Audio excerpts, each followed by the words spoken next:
Hi everyone, please subscribe to my channel. Blood Immortal Venerable. See playlist for other chapters and novels. I do not translate the novels. Credits goes to original translator and author of the novel.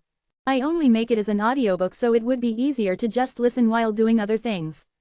Credits goes to the author of the novel. I convert stories to audiobook for mental health, for multitasking purpose, for accessibility and time saving. Listening to audiobook is also beneficial for people who have disability. It improves our listening skills and improve our English comprehension, vocabulary and other things. So, thank you for listening. Thank you and thank you very much for your support. Chapter 1181, Gathering. All the talents of the young generation were eagerly rubbing their hands together in anticipation of the opening of the illusion battlefield. The various successors of the World Lords and the Supreme Lords were all well prepared. Some of the hidden supreme divine weapons also changed hands. Although the warriors at the Soul Sea realm might not be able to use the full strength of the supreme divine weapons, the weapons would help them greatly. Thoughtless Minds, Blessed Buddha Land, Humanity Alliance, Celestial Position, Demon Knight, Ogres, Giants, Saya Race. All the Soul Sea realm warriors from every race of the upper world would enter the illusion battlefield within 5 days. Among them, there were some warriors at the Soul Sea realm who were in dire straits. For them, this was also an opportunity to change their fates. For example, a Soul Sea realm warrior who was trapped in a fearful land of a supreme world and couldn't escape even after hundreds of years of struggle and survival. However, with the light spot shooting out of the heavens, he could temporarily enter the light spot and avoid the danger in front of his eyes. The so-called illusion battlefield had the same principles as the illusion space. The warriors' physical bodies didn't enter the illusion battlefield, only their projections did. But for these warriors, standing in the shadow of the light spot was tantamount to being protected by the heavens. Therefore, no Soul Sea realm warrior had to worry about the safety of their physical bodies. That simple spot of light meant that the universe had the strictest law of causality. Even a Supreme Lord would not be able to break it. Meanwhile, in a prison in a 10th grade sacred place of the Demon Knight race in a core supreme world, a Demon Knight woman's hands were tied to a huge bronze pillar. Black raindrops occasionally dripped from the ceiling of the prison. These raindrops had an extremely strong corrosive property. They would form a massive crater if they touched the ground. So naturally, if they fell onto a human's body, they would corrode the human's flesh and blood. This was an extremely painful punishment for the Demon Knight race. Warriors were tied to a bronze pillar and left to rot under the rain. These warriors often had thousands of wounds on their bodies, but even if they were in unbearable pain, they could not choose death. The bronze pillar behind them had a special property as well. The Queen of Life of the Demon Knight had personally added the energy of life into it such that after a day of punishment, the bronze pillar would emit strong life energy, causing the Demon Knight prisoners to recover completely. The woman from the Demon Knight endured this punishment day after day, year after year. Whether it was her physical body or soul, she suffered unimaginable torture. This woman was none other than Amber. The truth was, before she had ascended, Amber had hesitated several times. Although she'd been in the lower world, she knew that with her position and strength, participating in the Battle of Queens was the same as asking for trouble. However, Lavender had suddenly shown up, so she'd had no choice in the matter. After the ascending passageway had been repaired, Amber had still hesitated before finally choosing to ascend. But Elena hadn't forgotten her even though she was a small figure. As a result, she had been imprisoned in this prison and made to suffer cruel and inhuman torture. In the past few years, she'd also heard Zen's voice every time it resounded throughout the universe. Apart from being shocked, she had been secretly pleased to hear it. This little guy had displayed all sorts of extraordinary abilities on the Sea God continent. It had only been a few years since his ascension to the upper world, but he had already been able to shake the entire universe. If Zen knew of her situation, she would have a sliver of hope of seeing the sun again. However, it was impossible for Amber to contact Zen from this prison. So how would Zen ever notice her? There would be no hope of that happening for the rest of her life. If she had known that she'd end up like this, she would have willingly crippled her cultivation and lived a happy and peaceful life in the heavenly feather sacred place. That would have been much better than flying to the upper world. Amber passed her days in despair. But today, all of a sudden, she heard that voice, that mysterious girl's voice. This mysterious girl seemed to be a great character from the upper world. Even Amber could see that some of the Supreme Lords respected this mysterious girl. However, this girl kept pestering Zen to tell her stories. These stories were rather interesting. While Amber was being tormented, no one could communicate with her. So, Hearing a story from Zen sometimes had become a small comfort for her. The illusion battlefield has opened, what does that mean? Amber lowered her head in thought. Her talent might be much greater than Freya's, but after ascending to the upper world, she had been confined within this prison for a long time. Now, her knowledge and experience were far inferior to Freya's. Not long after, however, a speck of light appeared in front of Amber. What is this light spot? A hint of doubt appeared on Amber's face. Only after the mysterious girl finished speaking did Amber come to a realization. This spot of light was the entrance to the illusion battlefield. All warriors at the Soul Sea realm could enter the illusion battlefield. Does that mean I can also enter it? Amber's eyes brightened all of a sudden. This was an opportunity given to her by the heavens. With Amber's strong willpower, it was impossible for her to just sit back and let the opportunity slip out of her hands. The moment she had this realization, she did her best to move toward that light spot. That spot of light was only a step away from Amber, but since her hands were tied to the bronze pillar, her range of movement was very limited. She did everything she could to bring her legs together and move toward the light spot bit by bit. Soon, her toes touched the edge of the light spot. Come on, just a little more, Amber said as she gritted her teeth. She continued to struggle forward with all her might. At that moment, a drop of black rain fell on her snow-white thigh. Swish! With a plume of white smoke, the black raindrop started to boil, continuously corroding Amber's flesh. Not long after, it formed a small pit on Amber's leg. Although it was extremely painful, Amber didn't make a sound. These 5 to 6 years of punishment had made her numb to the pain of having her body corrode again and again. In the end, she always relied on the bronze pillar on her back that made her body slowly recover. Come on, I've almost made it. Right now, there was no room for Amber to retreat. She had to seize this opportunity no matter what. Her entire body was stretched taut and her legs stretched out to the limit. Finally, she stepped into the halo of light. The next moment, Amber's entire body was pulled by a force, firmly immobilized on the light spot. Then, her consciousness became ethereal and she found herself immersed in darkness. 5 days was the period of time that the heavens gave the martial artists of the upper world to prepare. Within these 5 days, all the martial artists that had entered beforehand were thrust into darkness, unable to move, unable to see, and unable to exit the light spots. In these 5 days, something had gone wrong in all the illusion spaces in the universe. An illusion space was not a rare thing. The great sects, sacred places, and races all had their own illusion space built for martial artists to cultivate and spar with one another. But after the opening of the illusion battlefield, all the illusion spaces had been completely blocked, making it impossible for anyone to enter them. At the same time, a pyramid began to appear above every illusion space. It was a giant pyramid formed by names. On this pyramid, the names of all the warriors at the Soul Sea realm in the 100,000 supreme worlds were lined next to each other. The number of names on the pyramid was increasing rapidly.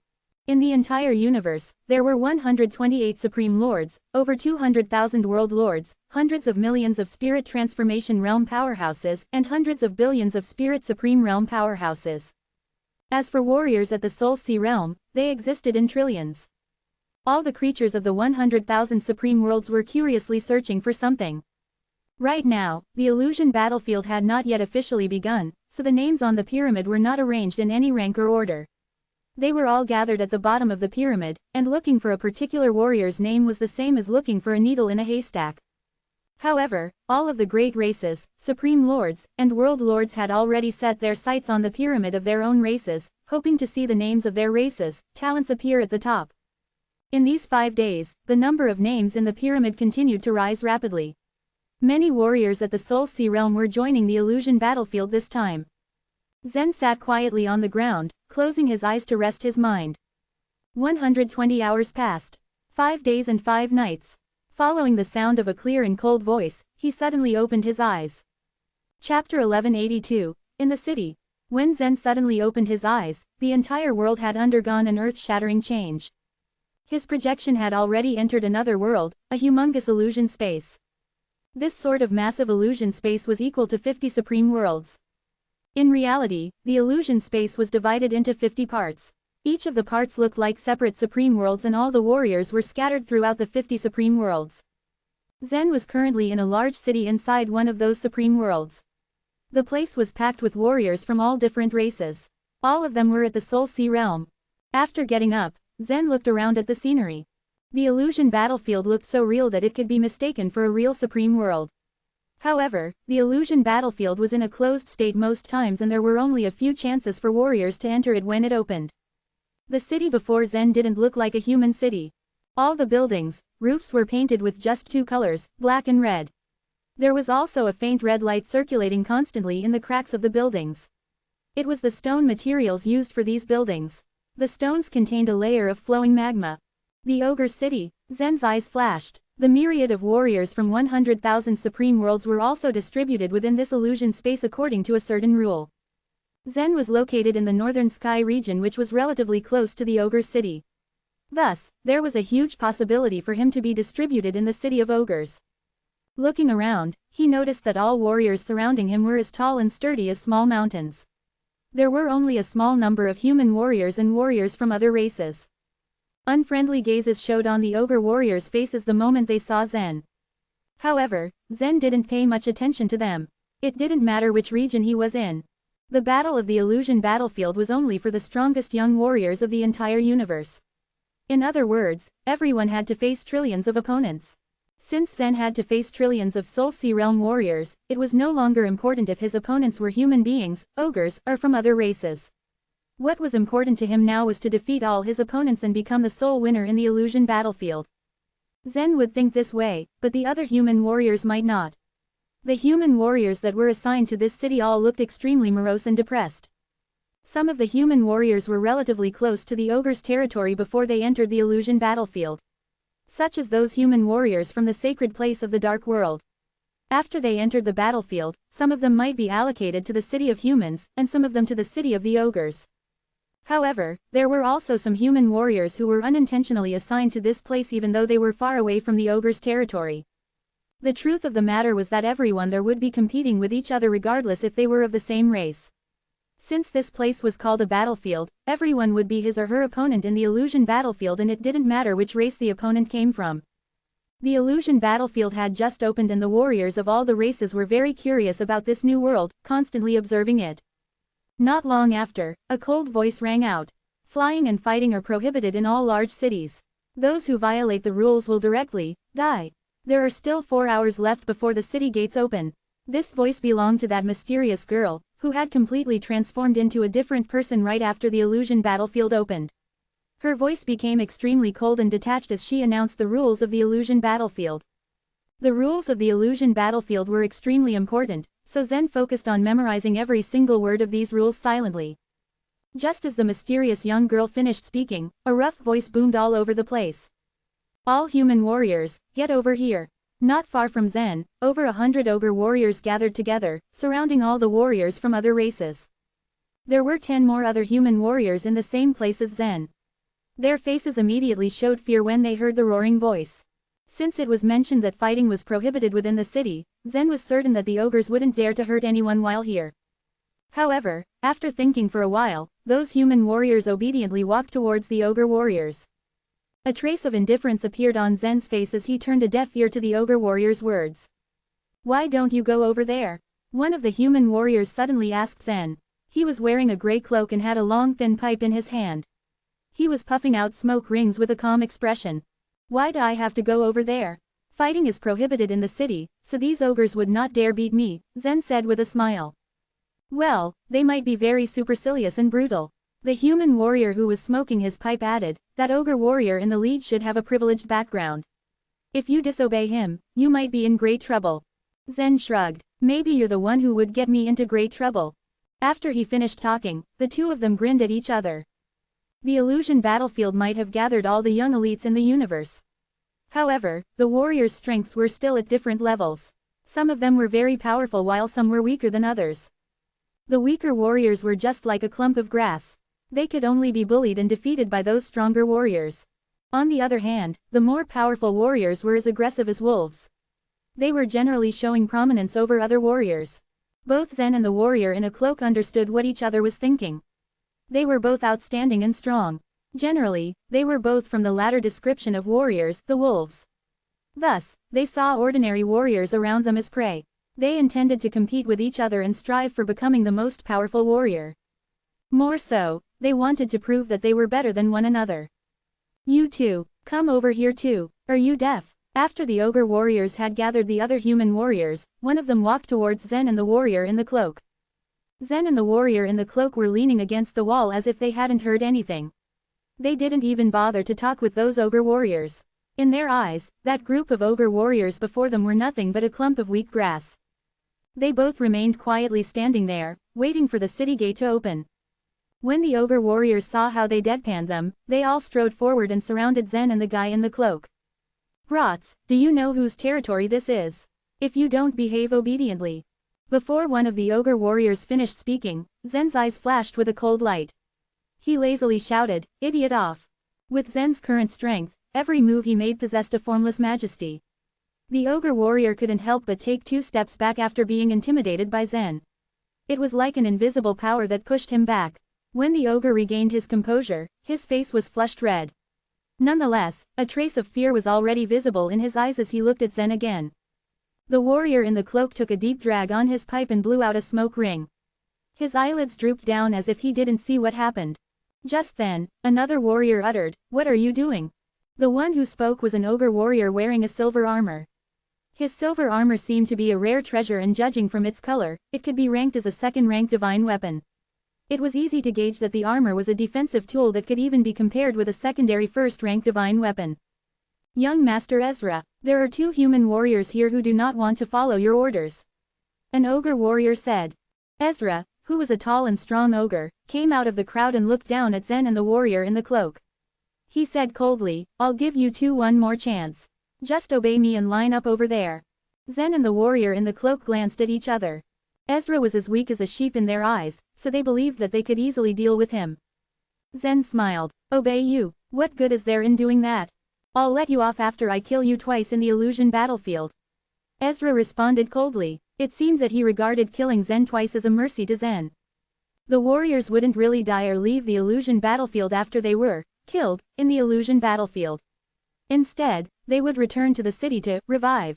In Ezra's opinion, killing these foolish humans twice would be an act of kindness. If he had every intention of killing them, he could kill them countless times. Chapter 1183, Fatten the Opponents. In response to such a proposal, Zen only smiled. Who cares what they say? These trashy people can't spit out anything good. The cloaked warrior said to Zen. "My fault," said Zen. Then he said nothing more. Ezra's face revealed a trace of sullen anger when he saw the attitude of the 2 human warriors. He pondered for a moment, then took 2 steps forward, and approached the 2 with a sinister smile. "You will regret it." The cloaked warrior immediately raised his hand to cover his nose. "Honestly, I'm feeling a little bit regretful now." Ezra looked confused. He then heard the cloaked warrior continue, "Your mouth stinks too much." The young ogre lost his composure and now was utterly enraged. Standing upright, he roared to his followers, "You guys follow behind these 2. As soon as they step out of the city, kill them without mercy." "Yes, young master." After hearing Ezra's order, all of the ogre warriors present immediately surrounded Zen and the cloaked warrior. 2 hours quickly passed by. Right at this moment, the cyan-colored curtain of light surrounding all the cities of the illusion battlefield vanished simultaneously. Witnessing this, many warriors rushed out of the cities. What followed then was an endless slaughter. "Time's up. Let's go out of the city," the cloaked warrior suggested. Zen nodded as the 2 of them sauntered towards the entrance of the city together. Whoosh, whoosh, whoosh, whoosh. As Zen stepped forward, he noticed faint red rays of light flying back from the outside of the city. These rays of light represented those warriors killed outside the city. According to the rules of the illusion battlefield, the body of warrior who was dead would return to a city nearby in the form of a stream of light after it dissipated. Soon after, that warrior would be resurrected. For most of the young warriors, the illusion battlefield was not only a place to compete but also an excellent place to gain experience. While Zen and the cloaked warrior wandered out of the city at their own pace, 2 squads of ogre warriors were following them behind. They had been ordered by Ezra to kill them the moment they got out of the city. However, they didn't know what kind of people these 2 human warriors were. "I don't want to fight with you for the time being," the cloaked warrior told Zen. The city gates were right in front of them. "It doesn't matter. I can wait," Zen replied casually. "That's good." The cloaked warrior was beaming, very happily. Usually, when other warriors dashed out of the city gates, they would either rush towards their targets or quickly leave the city. They were all very alert and would never stay in front of the city gates.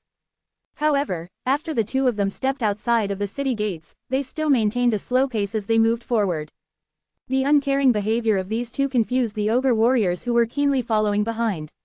The ogre warriors originally thought that Zen and the cloaked warrior would run off in a flash, so they were highly on guard against this move. But the two seemed unmindful of their presence. Were they really that confident? Or were they just stupid? Ezra commanded us to kill them. After they come back to life, kill them again. Snatch away all of the illusion points from them. The leader of the ogres said fiercely. As soon as he finished his words, all the ogre warriors scurried towards the two of them. At this particular moment, Zen and the cloaked warrior turned around at the same time. A similar smile appeared on both of their faces. That was the smile of a wolf seeing a sheep. Zen did not incline to use his sword. He merely utilized his chaotic energy to form a wind blade that slowly rotated on his fingertip. To these warriors at the Soul Sea realm, this unremarkable cyan wind blade was like the edge of death.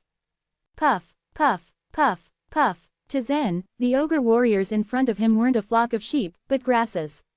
They couldn't see Zen's figure at all, and their lives were swiftly harvested like grasses by him. The cloaked warrior put his pipe away. He also didn't use his weapon, only using his bare palms, gently slapping the ogre warriors' heads or chests. Then the sound of bones breaking echoed out. These ogre warriors were like watermelons that were smashed apart by his palms. As expected, after an ogre warrior died, his body disintegrated. Soon after, countless yellow light spots and a ray of red light emanated from within his body. The ray of red light wrapping around the warrior's soul slowly flew back to the city. As those yellow light spots floated away, they slowly gathered around Zen and the cloaked warrior. These yellow light spots were the illusion points of the illusion battlefield. The first stage of the entire illusion battlefield test was to rank the warriors by the illusion points they gathered. When the illusion battlefield was in its initial state, everyone had an equal number of illusion points, which was only 100 points. The number of one's illusion points would be reduced to half after his first death. The initial 100 points would then be reduced to 50. If the warrior died again, his remaining 50 points would be reduced to 25 by then. Just like that, his points would continue to be cut in half until not a single bit remained.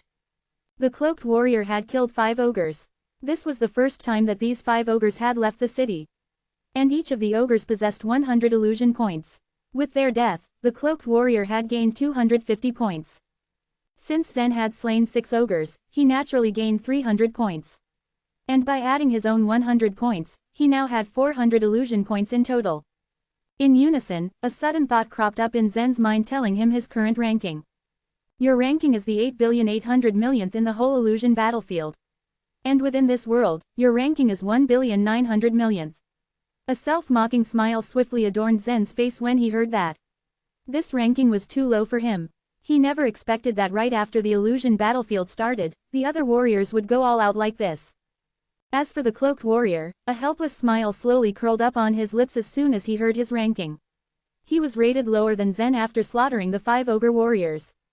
Nonetheless, the two of them did not care much about this hierarchy. The illusion battlefield had only just begun anyway. The number of illusion points contained within these grasses was too few, thus making the sheep as their next goal.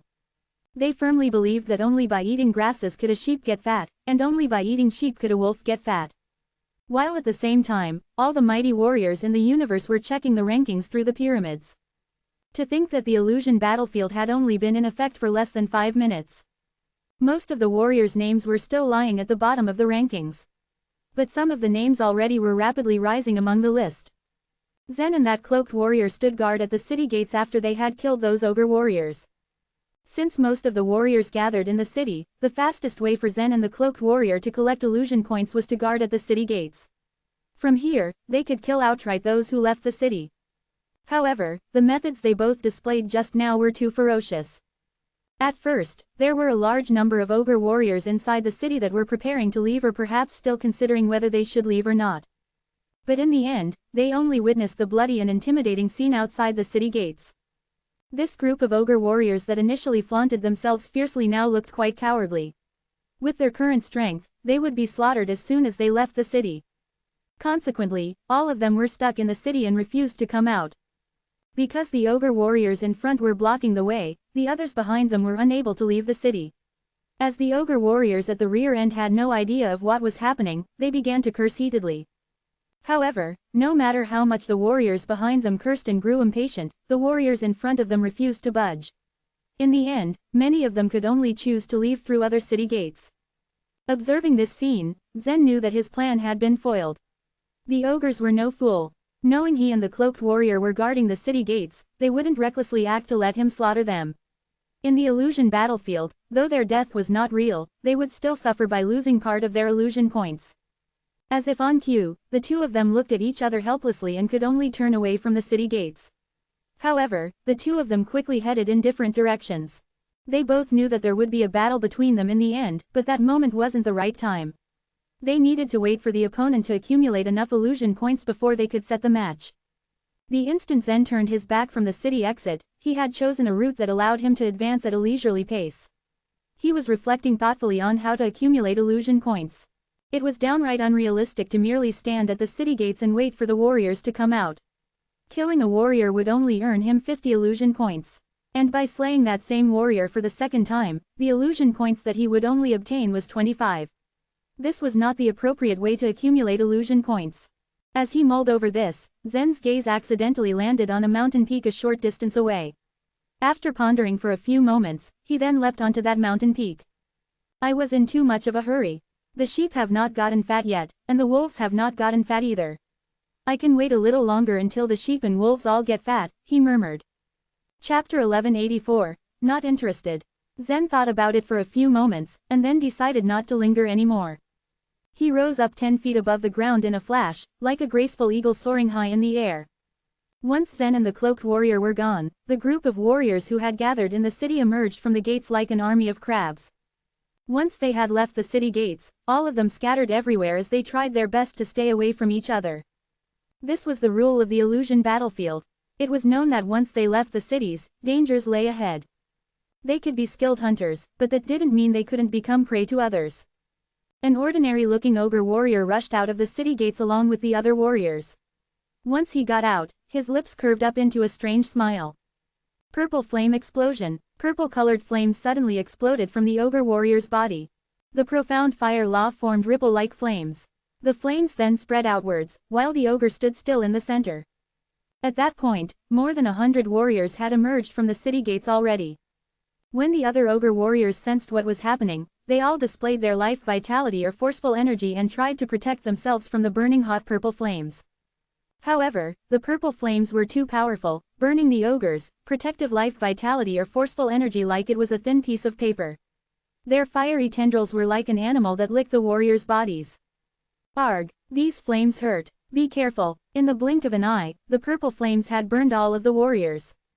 Some of them used escape techniques and flew into the air. But the faster they moved, the more flames they ignited.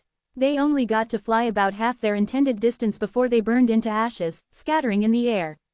Some of them used crystal-clear ice shields to block the flames from their bodies, but the power of these flames was beyond imagination. The ice shields they formed instantly melted, and they still got burned to a crisp. After those warriors died, a beam of red light shot up from everyone's body and flew back to the city. As for that ogre warrior, he absorbed half of the illusion points of the dead. Whoosh, whoosh, whoosh. The ogre warrior stood casually at the city gates with a cold smile. Purple flames slowly pulsed in his palm as he eyed the warriors inside the city. The ogre warrior's flames had spread to around 10,000 feet in diameter, but those that spread towards the city vanished completely in a mere second. At the current stage, the space within this city was still safe. Any attacks would be neutralized at the city gates. In addition, all the cities in the entire illusion battlefield, which covered 50 supreme worlds, were in the same condition as well. The ogre warrior had already absorbed about 6,000 illusion points in just a short amount of time, and he was also quickly rising up the ranks. Who are you? An icy voice asked. Soft footsteps were heard from within the city, which turned out to be from the leader of the group of warriors who had just got killed. So far, there were still many warriors who weren't aware of the current situation. After all, most of the warriors in the city were ogres, who were all against Zen and the cloaked warrior because they were humans. However, they never expected that one of their own kind would mercilessly attack them. The ogre snorted and asked, "Is it important? We are all ogres. Why did you attack us? Are you out of your mind?" Some of the ogres then began to shout and protest in anger. The ogre warrior cut him off and said, "I don't want to hear nonsense. I only know that there is no race within the illusion battlefield, and the losers will all be eliminated. You're all just stepping stones for me so I can ascend to the top of the rankings. Many ogre warriors were enraged by his words, but strangely enough, even more of them felt enlightened. Although many of the ogre warriors had made sufficient mental preparations to welcome the opening of the illusion battlefield, it was clear that they didn't have a deep understanding of it. The illusion battlefield was literally a survival of the fittest, only those who were strong and cruel enough would live. Clinging to the idea that creatures of the same race should help each other was no different from childish ridiculousness. Suddenly, the ogre warrior walked towards the city gates with the purple flames burning strongly in his hand. Then, he extended his hand inside the city gates. The moment his hand crossed the boundary, the flames were extinguished because of the rules of the illusion battlefield.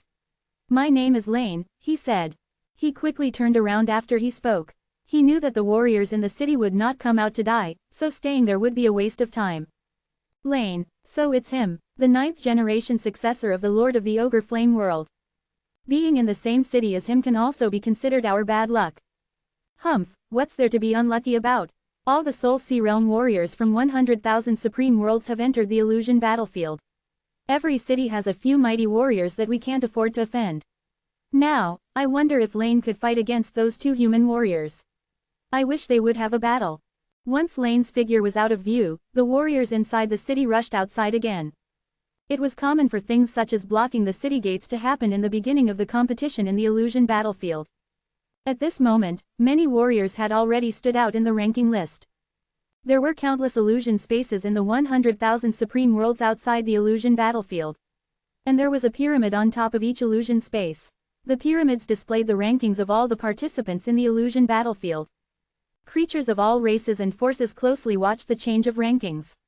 And because there were many unexpected accidents, the names of the warriors inside the illusion battlefield rose and dropped constantly in the ranking list. Whoosh! A wind blade shot out from Zen's fingertip. Several deer with gray horns crawled on the ground not far ahead. The deer looked quite docile, but they were actually fierce 10th level beasts. The wind blade zipped through the air and passed through several deer's chests. Cries of death followed, then the deer lost their vitality. Zen's wind blade had shattered their body organs. The dead deer soon disappeared from Zen's field of view. Then, pale yellow illusion points shot towards his body. Wow, killing beasts can also gain illusion points. But killing a deer only gains an illusion point, Zen cried. A helpless sigh escaped his lips as he shook his head. It was true that one could gain illusion points by hunting beasts. However, the illusion battlefield was an extremely huge arena, and its real intention was to encourage warriors to fight each other and compete for the title of strongest victor. Therefore, the rewards for killing beasts were relatively small. I wonder how many illusion points I can get if I hunt stronger beasts, he murmured. Zen's figure flashed once more as he leapt onto the hillside and rushed forward at a moderate pace. If ever he encountered any beasts along the way, then he would attack and kill them. A vicious beast of the same level as the deer with gray horns would only give Zen 1 or 2 illusion points. The amount of illusion points was negligible, and he did not care about it. According to the rules of the illusion battlefield, the initial accumulation of illusion points was not important. After some of the stronger warriors had accumulated enough illusion points, Zen would kill them to snatch their points. Zen could even just lie here and cultivate, or even find a place to sleep. But he had finally gotten a chance to leave after being trapped in the fairy palace for so many years. Thus, he actually wanted to wander aimlessly around the vast illusion battlefield. Just as Zen slowed down his speed, his eyes suddenly flashed and the corner of his lips slightly curved up. He paused in midair, then turned his head and looked down. How long are you planning to follow me? The wilderness was completely quiet except for his voice, as if there were no other life forms. After you accumulate a little more illusion points, come and find me again. I am not very interested in you right now, Zen said indifferently, and continued to fly forward. 3 people had been following Zen, so they definitely didn't have the time to accumulate enough illusion points. Zen would only earn 150 illusion points even if he killed all 3 of them, so he really wasn't interested. There was the sound of rough laughter, then 3 burly figures appeared out of thin air. 3 impressive ogre warriors eyed Zen. Ha ha, but we are interested in you. Chapter 1185, 8 Smoky Melodies. Compared to the other ogre members, these 3 ogre martial artists were shorter and their armors were very special. Their armors might be black at first glance but they reflected different colors whenever hit by sunlight. These armors were made from light accumulation iron. After activating them, they would change colors according to the surrounding environment. Combined with some divine textures, they could enable their users to disappear. Most warriors would not feel them around even if they were close to them. This method was useful to ordinary warriors at the Soul Sea realm, but not to Zen. Zen's current perception was far stronger than that of an ordinary martial artist. Thus, he could easily detect them even though they were concealing their presence. These three ogre warriors had developed an intention to kill Zen since they saw his extraordinary strength at the city gates. Truth be told, they planned to execute him upon seeing him leave the city by himself. The three of them were not weaklings. They were so powerful when they worked together. They had already killed a Spirit Supreme Realm Master before. And now, they were silently tailing Zen. A trace of boredom appeared on Zen's face. He had been silent for years but he was ready now. He was just like a butterfly that had emerged from his cocoon. His mind had also quietly changed. He now needed to fight for a spiritual baptism of his own. He looked down at the three ogres below him and muttered, "Since you're interested, then come on. Let's fight." The three looked at each other while sneering. Amid their laughter, they all quietly vanished from Zen's sight. This method of concealment was indeed very effective. The method wasn't only covering their voices and auras. It was also making them invisible. Zen smiled as he watched the three of them quickly disappear. He had originally wanted to wait for the grasses and sheep to grow, and then he could finally participate in the fight. Before that, he would just relax in this wilderness. However, these three fellows came to him and he wouldn't mind a little fun. Zen had also dabbled in the 3 cultivation methods recommended by Gus in the past 5 years. Zen had never stepped out of the fairy palace for 5 years and no one had been able to fight with him. Lavender was not suitable to fight with him since she was a sword spirit. Plus, the difference between his and Freya's strengths was just too great. Although Freya had also made great progress during these 5 years, she was still not qualified to spar with Zen. After the 3 ogres had hidden, they used the technique of restraining their breathing and rushed towards Zen from several directions. Their figures were completely concealed from him to the point that he couldn't even see their shadows.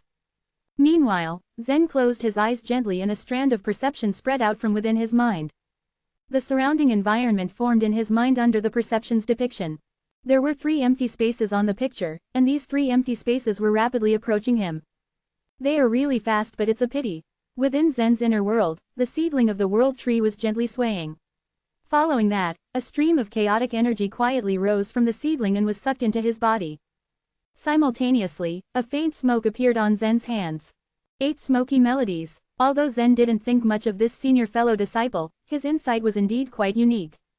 The 3 cultivation methods that he had selected were not conspicuous in the library. However, after looking through them, Zen found that each one of these cultivation methods was extremely suitable for him. Even if there was a little problem with Gus, it wasn't strange that he had this kind of vision after thinking carefully. He was someone who had surpassed the heavens after all, and in his eyes, Zen was like a transparent person who was easy to understand.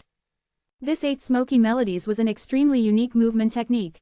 The vast majority of the escape techniques in the universe were all crafted from original laws. For example, wind traveling skill naturally used the wind law. Earth traveling skill, on the other hand, used the earth law. Although the cultivation methods highlighted different things and used various law powers, they all led them towards the same destination in the eyes of experts. Nonetheless, the 8 smoky melodies was different from all others. In reality, this cultivation method was somewhat similar to the lower world's cultivation methods. The smoke in Zen's hands was formed from his visualization, but it did not contain the law power. Logically speaking, the higher the cultivation method, the higher the law power it had. In this universe, the transcendent divine might was also what the Supreme Lord comprehended from his own powerful law of causality. The 8 smoky melodies was a reversal of these principles. There was a drawing on the first page of the ancient book. It was a ball with 8 holes, and within the pattern, there was a thin line that pierced through the 8 holes. Zen still hadn't figured what this was until now, but the first step in practicing the 8 smoky melodies was to visualize this diagram. The more he visualized it, the more mysterious Zen felt. The distribution of the 8 holes in the path that the thin line had cut through vaguely reminded Zen of something. The pattern seemed to be struggling with words and even Zen felt strange about it. This was a feeling that Zen had only experienced once in the past few years. The first time this happened to him was back in the Divine Kingdom continent where he crossed his tribulation for the first time. In the final moment of Zen's tribulation, a black light that was enough to destroy the universe appeared. This black light was dragging a thin line through the air, spiraling continuously, interweaving, and slowly descending towards Zen. From the looks of it, the black light's line was randomly drawn, as though it was moving through the air at will. However, its trajectory seemed to be in tune with some sort of terrifying rules. Although Zen could vaguely understand this sort of rules, he still couldn't say anything about it. He couldn't even describe it. The line that was in the 8 smoky melodies might not be as complicated as the black streak, but the feeling it gave Zen was the same. Even if this martial skill wasn't considered a transcendent divine might, and it didn't contain the original law, Zen still cultivated it without hesitation. Whoosh! The faint smoke spread down from Zen's body. At the same time, a black machete cut through the air and silently appeared behind him. 2 other weapons appeared from 2 different directions as well. Kill. Imperial slash. Zen's expression didn't change at all while facing sudden attacks. He lightly swayed in the air and familiarized himself with the pattern inside his mind. His body was completely relaxed. He no longer had any killing intent, more so, any thoughts of counterattack. As if he was waiting to die, his hands folded. Nonetheless, he was very oblivious to everything going around him. He began to synchronize his mind along with this cultivation method. The 3 powerful techniques used together created ripples of energy. Especially the machete-wielding warrior whose slash sounded of whistling wind. However, Zen was like a wisp of cyan smoke at that time, wandering about in this world. The machete broke through space and reached Zen's back. This machete was as fast as lightning. An ordinary person would not be able to clearly see the machete's shadow. Nonetheless, Zen's body moved with the machete just when it was about 3 inches from his back. It wasn't Zen who was moving, but rather the machete was pushing him away. When the slash didn't hit him, the machete-wielding martial artist didn't hesitate at all and slashed the second time. Zen still maintained a distance of 3 inches away from him and the warrior still failed to slash Zen. The third slash. Still 3 inches. The ogre martial artist was stunned upon seeing what was happening. Nevertheless, he didn't slow down from attacking amid his shock. What was this movement technique? He had never seen such a strange movement technique. Zen's body seemed weightless. As long as he swung his machete, it would push Zen away from a certain distance. He would continue slashing but the machete continued pushing him. He would never be able to slash Zen this way. He had always maintained a distance of 3 inches from Zen. These 3 inches were like an insurmountable natural moat.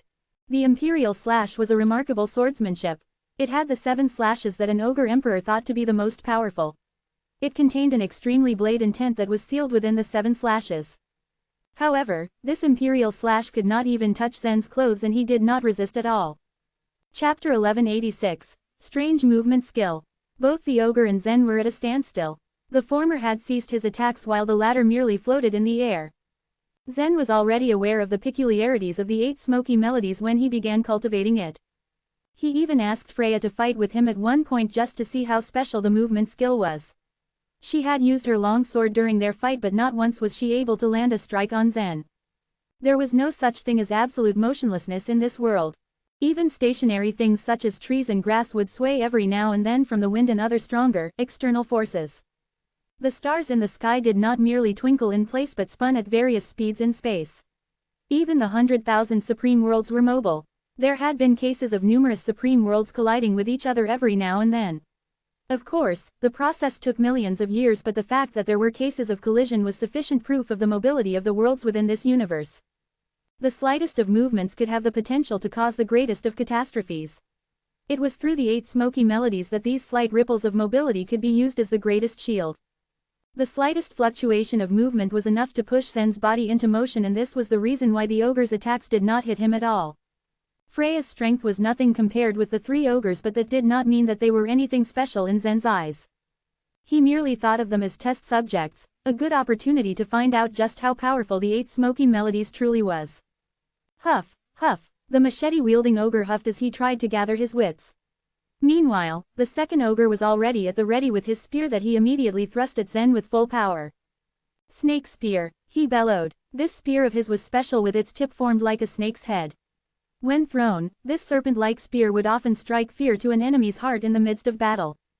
However, even as the snake spear hurtled towards him, Zen remained calm and unyielding.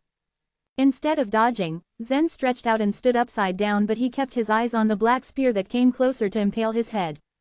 3 inches away from his brow, and Zen could fairly make out the cold, black glow that encased the tip of the weapon. He could see the shallow lines that ridged its surface, and appreciate the somewhat decent craftsmanship of the weapon refiner of this spear. 3 inches, that was all the distance it needed to travel to embed itself on Zen's skull. But these 3 inches was an unattainable and everlasting distance for the spear, as if there was an invisible barrier that prevented it from getting closer. Whoosh, whoosh, whoosh. The spear was thrown with a heavy force, and it cut through the air with a whistle that sounded more like the explosion of firecrackers during a village festival. However, despite the power and agility that the weapon held, it still wasn't enough to graze the tip of Zen's hair. This turn of events greatly displeased the 3 ogres. This movement skill of Zen's was truly strange. They had never seen anything like it, which was how they knew that this matter was something they had to take extremely seriously. A humiliation born out of a loss was unforgivable for an ogre, after all. Guys, block his way. The ogre in the lead roared as he once again charged towards Zen with his trusty machete. The 8 smoky melodies Zen used contained some kind of rule that enabled him to move with the wind. This rule had some kind of supreme skill which enabled him to maintain that 3-inch distance between him and the ogres. However, his opponents did not know this. For them, it looked as if Zen was merely using his own speed to maintain the gap and play with the 3 of them like mere toys. The only way they could ever hope to defeat Zen was that all 3 of them surrounded him on all sides within a circle. However, the chances of this strategy's success were not absolute. The 3 of them had managed to surround Zen and leave him with no room to run away. An ogre was with a machete, another with a spear, and another with a sword.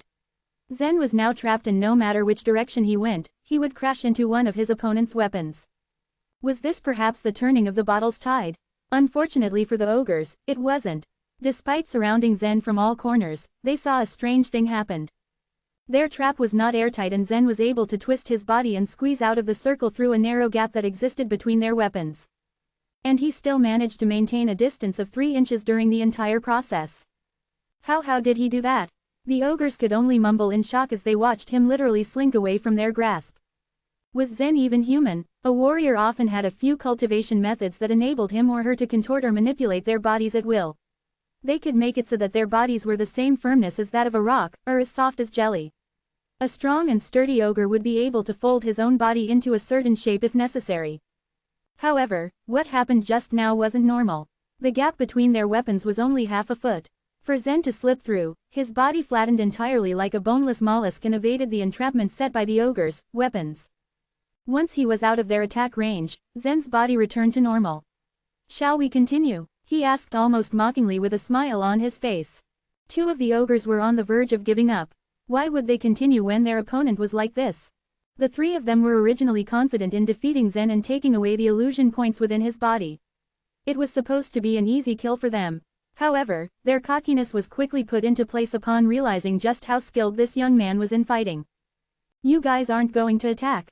Guess it's my turn then," Zen remarked as the smile was immediately replaced with a cold, calculating glare. 150 illusion points, that was the amount he estimated he would gain once he killed the 3 ogres in front of him. Suddenly, a popping sound was heard on the battlefield, quite similar to that of a bowstring snapping after releasing an arrow. Whoosh! Not too far away was an ogre who had drawn his string and shot an arrow towards Zen. "Dang it," he cursed, seeing the arrow headed straight towards him. 8 smoky melodies. Retreat. It was nerve-wracking for the smoke to spread around his body, but the arrow was already so close to his chest. Fortunately, it stopped its flight once it was 3 inches away from his body. And with that, Zen was sent careening backward by this tiny arrow. It sent him back 1,000, no, 10,000 feet. This arrow was shot by a Soul Sea Realm ogre after all, so its force wasn't to be taken lightly. Zen only stopped once the remaining momentum from the arrow finally dissipated and it drooped forward to indicate the loss of its strength. The arrow remained a mere 3 inches away from him before falling onto the ground. As it fell, Zen's body once again twisted and flattened itself to fit through the crack between the arrow and the ground. It should be noted that Zen's body remained 3 inches away from both the arrow and the ground during this entire process. Even Zen himself was dumbfounded at what had just happened. He wouldn't be able to explain how or why this was possible because even he didn't know just what the heck was happening. What is this 8 smoky melodies? Isn't this too much of a crazy movement skill? He couldn't help but mutter in disbelief. He didn't know why, but he always managed to put 3 inches between him and his opponent. He briefly wondered if he ended up being tricked by Gus, that unreliable buffoon. Zen shook the smoke from his body and slowly rose in the air while his opponents quickly fled in opposite directions. Whoosh! The ogres were quick to scatter after realizing that they wouldn't be able to defeat him.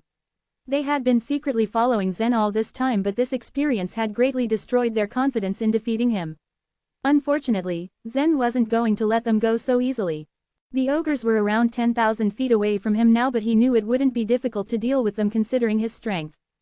Fleeing from battle was often considered dishonorable, but the ogres couldn't be bothered with codes of conduct anymore, not after seeing what Zen was capable of on the battlefield.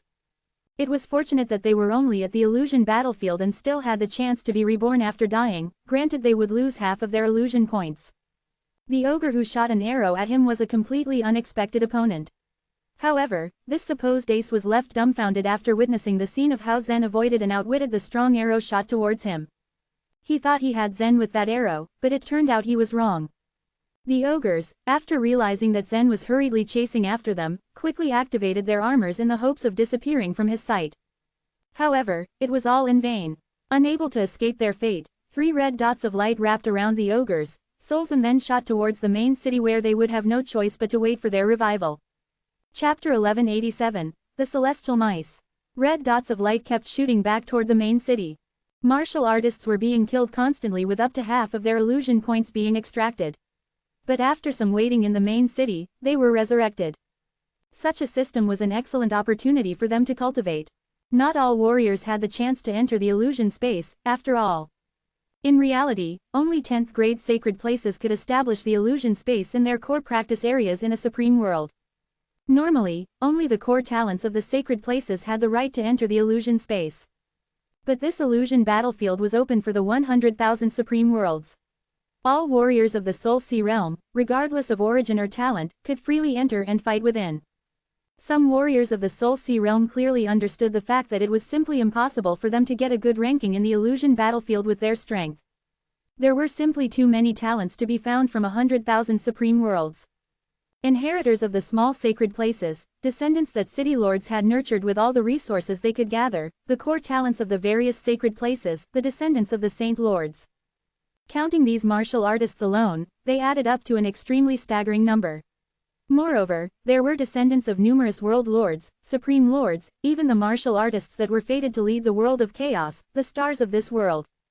To compete with such remarkable talents, how difficult would it be for the common warriors to rise up in the illusion battlefield? After giving up on the idea of achieving a high ranking, some martial artists decided not to be too upset about losing illusion points. They would just constantly go to fight outside the city, cultivate their skills, and be revived if they got killed.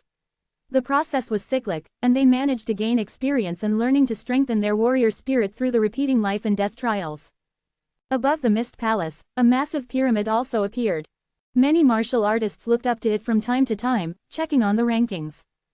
Zen's name is still nowhere to be found, an old man remarked as he respectfully stood beside Yolanda. There are way too many names in the pyramid's lower levels. I can't find his name. But Layla I's name already came up, 130,000th in her supreme world, and the 4,600,000th in the entire illusion battlefield. With Yolanda's and the old man's perceptions, they could easily find their targets among the millions of names. But after Zen left the city, he barely got any illusion points. Not only had he failed to move up a rank, his rank actually dropped below tens of billions of names. Finding Zen's name among so many people's was no easy task. How strange, what is that guy doing? Yolanda was puzzled. With Zen's strength, even if he didn't manage to make it to the top of the illusion battlefield, it should have been easy for him to enter the top 5 million, at the very least.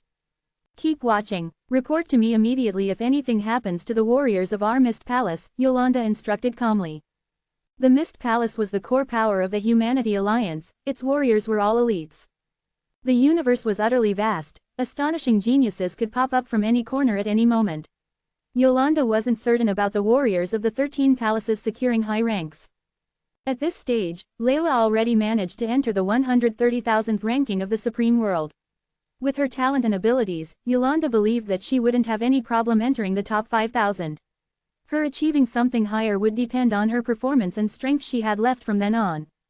Within the illusion space, countless cities of the 50 supreme worlds were riddled with warriors slaughtering their ways through, almost in a frenzy. Those considered geniuses climbed all the way up the pyramid under the gazes of countless creatures of the 100,000 supreme worlds. 12 hours later, the quiet night fell. But in the illusion battlefield, the fight continued. Pa! The evil turtle's shell shattered from Zen's punch. Following a faint cyan flash, Zen crushed the body within the shell like it was nothing. After the turtle completely disappeared, 10 illusion points flew toward Zen. When he traveled through the wilderness, he wasn't able to rack up illusion points all that quickly, but he didn't really mind. Many powerful masters acted as Zen did and temporarily left the main cities as they waited for the other warriors to gather more illusion points. Some warriors even dug themselves a hole for a good night's sleep. On the other hand, Zen used the opportunity to explore the wilderness, not wanting to waste a second of his time. After defeating the turtle, Zen looked at the rolling mountains in front of him. The chains of mountains stretched far beyond what he could see as if they were endless. The illusion battlefield was massive, it was equal to the area of 50 supreme worlds. Even there were countless main cities in the illusion battlefield, Zen didn't think the distance between these cities would be close. It's about time to head back, thought Zen as he looked into the distance and smiled. Then, he prepared to return to the main city, it was nearly time to reap the harvest. But just as Zen turned his head, he felt a faint energy fluctuation from the northwest. With a flash of his eyes, he disappeared from where he stood and ended up at the top of a mountain where the fluctuation was coming from. At the bottom of the two mountains, a light was constantly spinning from a cave. What is that? Zen felt rather surprised. This illusion battlefield wasn't as simple as Zen had thought it would be. Perhaps, besides obtaining illusion points by killing other warriors, there were other ways to gather them. Surrounding this light were 3 golden-furred mice. They were huge for mice, almost the size of a piglet. Even as they were prostrated, their aura seemed intimidating, and it was emitted from their blood. These must be legendary beasts. The celestial mice, Zen muttered with a frown. The old, legendary beasts were all exceptionally strong. All the mice in front of him were of the 11th level, their strength comparable to that of the Soul Sea Realm warriors. But because they had the bloodline of legendary beasts, it made them much more troublesome. What was there in the cave? 3 mice were really guarding it. Because of the situation, Zen's interest in the cave only grew. Celestial mice were top legendary beasts. By nature, they were already extremely aggressive. Their pairs of front teeth were pretty much invincible weapons. To add to that, they were the fastest of the legendary beasts. Although the celestial mice were by no means easy for Zen to deal with, he wouldn't give up before exploring the cave.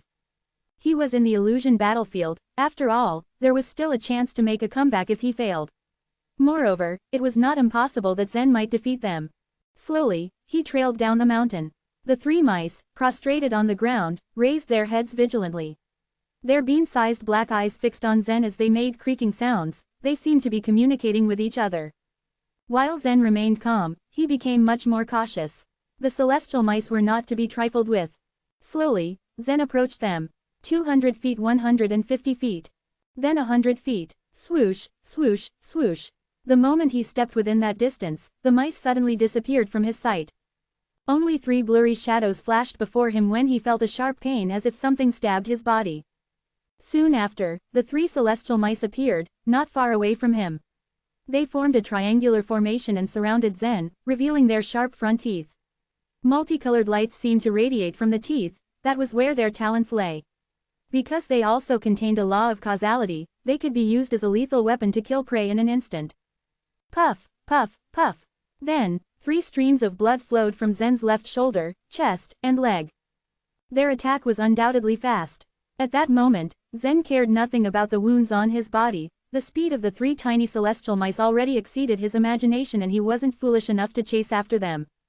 Locking his target onto the shining cave, he started walking toward it. Just as he made his move, the 3 mice disappeared once again. The moment they disappeared, Zen drew out his Thunderwind Divine Sword. The sword's shadow then appeared, acting as his shield. Simultaneously, dozens of nether god shadows emerged from the tip of the sword, spreading out around Zen. Chapter 1188, Thunderbolt Annihilation. The outermost layer of Zen's protection was made up of dozens of nether god shadows, while the sword light from the inner layer protected him like a spinning wheel. Zen's defense was impenetrable, but even so, he still found himself unable to block the advancing attacks of the 3 celestial mice. The awe-inspiring speed at which these 3 celestial mice advanced greatly exceeded Zen's anticipation. The 3 tiny golden rat shadows drilled through the dense ghostly nether god shadows at a speed which the human eye could not track. Although Zen's sword light revolved around him like a roulette, it was not a real one after all, just an illusion created by the sword's high-speed rotation. There were still gaps which the mice could use. Those celestial mice were so small that they could easily slip through these cracks, and then they swiftly closed in on Zen. Puff, puff, puff. 3 blood sprays spurted out as the mice bit Zen, just like before. One of the mice bit Zen on his clavicle. At the critical moment, he had leaned backwards slightly, otherwise his throat might have been severed by the rodent fangs. Although the wound caused by the celestial mouse's attack wasn't big, the mouse's teeth were almost invincible. Normal damage to Zen's body couldn't harm him at all, but when faced with the rat's attack, he couldn't resist at all. The teeth marks were vividly seen on his flesh. Squeak, squeak, squeak, squeak. In the blink of an eye, the 3 celestial mice appeared nearby. They were still maintaining a cautious distance from Zen and communicated with each other with high-pitched squeaks. However, a trace of ridicule seemed to glitter in those bean-sized black eyes. Legendary beasts were all known to have intelligence, so the celestial mice were no exception. Zen grew calmer and calmer as he watched his tiny adversaries. The celestial mice were ranked number 1 among all legendary beasts. Their race might even be second only to super legendary beasts. It was said that the reproductive abilities of the celestial mice was much stronger than that of other legendary beasts. Right now, Zen was only facing 3 celestial mice, so the pressure wasn't too great. However, if he were facing hundreds of them, he might be running for dear life by now.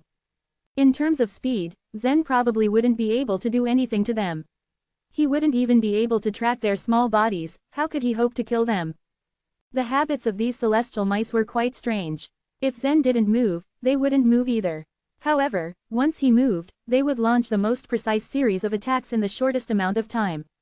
They were perfectly coordinated with each other. Human warriors would struggle to match their synchronicity. Zen now stood quietly in the same spot, deep in thought.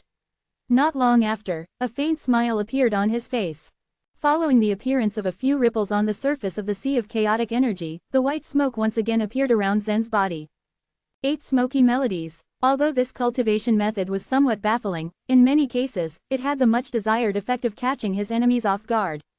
When Zen activated it, his entire body floated like a catkin or smoke on a breeze, and the 3 celestial mice leapt into the air once again. Swoosh, swoosh, swoosh. They were so quick that Zen couldn't even see how they moved. He could only hear their squeaking sounds. Although he was unable to lock onto the figures of the 3 celestial mice, after the 8 smoky melodies was activated, he could be affected by any fluctuations in the air around him. Even the smallest energy wave could push Zen into motion. The moment the first mouse pounced on him, it pushed Zen backwards and out of the rodent's reach. The second mouse pounced over from another direction, and Zen's body changed direction again, still floating in the air. Then the third charged towards him. No matter how these 3 mice attacked, Zen would always be able to maintain a distance of 3 inches away from them. Zen's eyes stared at the colorful mouse teeth in front of him, an indifferent expression now featuring on his face. The mice's pouncing speed was shockingly fast, but the speed at which Zen was continuously reacting matched them perfectly. If someone witnessed this scene, they would definitely have been dumbstruck. This was because they would only see 4 intersecting shadows, and would not even be able to tell what these 4 rapidly flickering shadows were. Whoosh, whoosh, whoosh, whoosh, whoosh. While dodging the mice's attacks, Zen was able to draw out strands of chaotic energy from his body. Half of the chaotic energy that he drew out was used to replenish the stores consumed by the 8 smoky melodies, while most of the other half floated in the air and some even silently sank into the ground. The chaotic energy that floated in the air quietly connected together, forming a faint ring. The ring covered the surrounding space with a radius of 1,000 feet. At the same time, a tiny bit of the mysterious law power began to form on the surface of the ring. The law power contained more than just the thunder law, and there were even lines of internal momentum intertwined within, as if tiny genuine dragons were intertwining with each other. This was the second cultivation method which Zen had practiced in the past few years, the thunderbolt annihilation. It was the second cultivation method Gus had recommended, and it was very powerful. Compared to the 8 smoky melodies, the thunderbolt annihilation seemed a bit more normal. However, this was only normal to Zen. He wasn't sure what level of cultivation method it belonged to, or whether it was considered a transcendent divine might. However, ever since Zen had started cultivating it, he had discovered that this thunderbolt annihilation consumed an enormous amount of chaotic energy. For an ordinary Soul Sea realm martial artist, even if they had used up their Soul Sea, they still wouldn't be able to activate the Thunderbolt Annihilation because it consumed too much life vitality. It was a costly cultivation method indeed. Even Zen had used a considerable amount of chaotic energy to arrange this Thunderbolt Annihilation. When Zen was cultivating in the Fairy Palace, he had also observed the power of Thunderbolt Annihilation several times. However, this was the first time that he was using it in actual combat, and he was curious to witness its full effects firsthand. The three celestial mice were still swiftly chasing after Zen. Speed was their greatest advantage. At this moment, they were also using their speed to the limit, stimulating their bloodline to the maximum. Their fur was even emitting a pure golden radiance as a result. However, what they could not understand was that no matter how fast they traveled, Zen was merely adjusting his speed accordingly. He simply continued to drift out of their reach. If they sped up, Zen would speed up, and if they slowed down, Zen would slow down too. It was as if they would never be able to touch him, as if he were an illusion. The moment Zen activated the Thunderbolt Annihilation, a throbbing sensation started from within the depths of their bloodlines, causing them to feel a strong sense of impending danger. At this moment, the three celestial mice seemed to have come to an instant agreement as they fled in three different directions. Having lost the propulsion from the mice, Zen once again came to a standstill, gently bobbing up and down in the air. He looked at the three disappearing mouse shadows as they scattered and fled, and the corners of his mouth curled up into a satisfied smile. You can't escape. After the ring had been formed, the surrounding 1,000 feet had instantly turned into a disaster zone. All living things within it would be baptized by the thunder tribulation, with the exception of Zen. No matter how desperately the three celestial mice fled, they were unable to escape this calamity. Their yellow eyes were filled with fear. At the same time, their squeaking sounds became sharp and urgent. Enormous pressure suddenly formed in the sky. Mysterious internal momentum law was arranged neatly in the air. Only when one was undergoing a tribulation would such a strange phenomenon occur. However, Zen had forcefully drawn this thunder tribulation over. Crack! In the sky, a thick dragon-like bolt of lightning circled around once before descending with white-hot energy. This thunder tribulation, which had been attracted by Zen, began to baptize the entire area within a radius of 1,000 feet. The lightning struck simultaneously and continuously all over the area within the ring. Even at this moment, the three celestial mice did not choose to give up. They pushed their speed to the limit and even hid in the gaps that occurred between the branches of the lightning bolt. However, the power of this Thunderbolt Annihilation was too great. It nearly covered every inch of an area of 1,000 feet. As more and more lightning gathered and the lightning became larger and larger, there were no more gaps left, the three celestial mice had nowhere to hide. Several minutes later, the sky gradually cleared and returned to normal. The three celestial mice lay smoldering on the ground, their bodies charred. Not long after, their corpses gradually disintegrated, and at the same time, each of the celestial mice created 1,000 illusion points that moved swiftly towards Zen. There are actually 3,000 illusion points. A smile appeared on Zen's face. His goal had been the cave, but he hadn't thought that he would receive such a valuable reward for killing each celestial mouse. However, compared to what the other martial artists achieved, 3,000 illusion points was nothing. Once a martial artist had killed 60 of the other martial artists, they would get 3,000 illusion points as a reward. In the illusion battlefield, some radical martial artists had already killed thousands of their opponents, while reaping massive rewards. Chapter 1189, Ezra. Zen didn't even bother to check his ranking. Not because he didn't want to fight for a good ranking in the illusion battlefield, but because the battle itself had just begun. He actually planned to get the best results. However, looking at the ranking this early wasn't something he would be anxious about.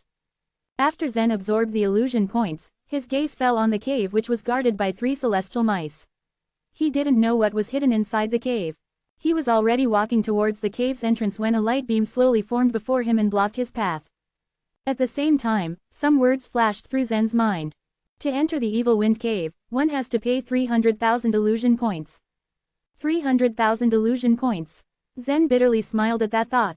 He had only collected less than 4,000 illusion points so far. Thus, he needed to get more points for him to enter the cave. It was depressing for him that he couldn't enter it even after spending so much time and efforts fighting those mice. However, he had borne this place mentally as he couldn't help but wonder what was inside it. Not only was it guarded by 3 legendary beasts, but it was also asking for 300,000 illusion points. Making up his mind, Zen didn't stay in that place any longer. he turned around and flew into the air, quickly returning along his original route. Whoosh! After 5 minutes, the main city appeared once again in front of Zen. An ogre in silver armor was shrouded in a bloody aura right now. In his hands were a pair of massive bloody axes that were crazily brandished by him.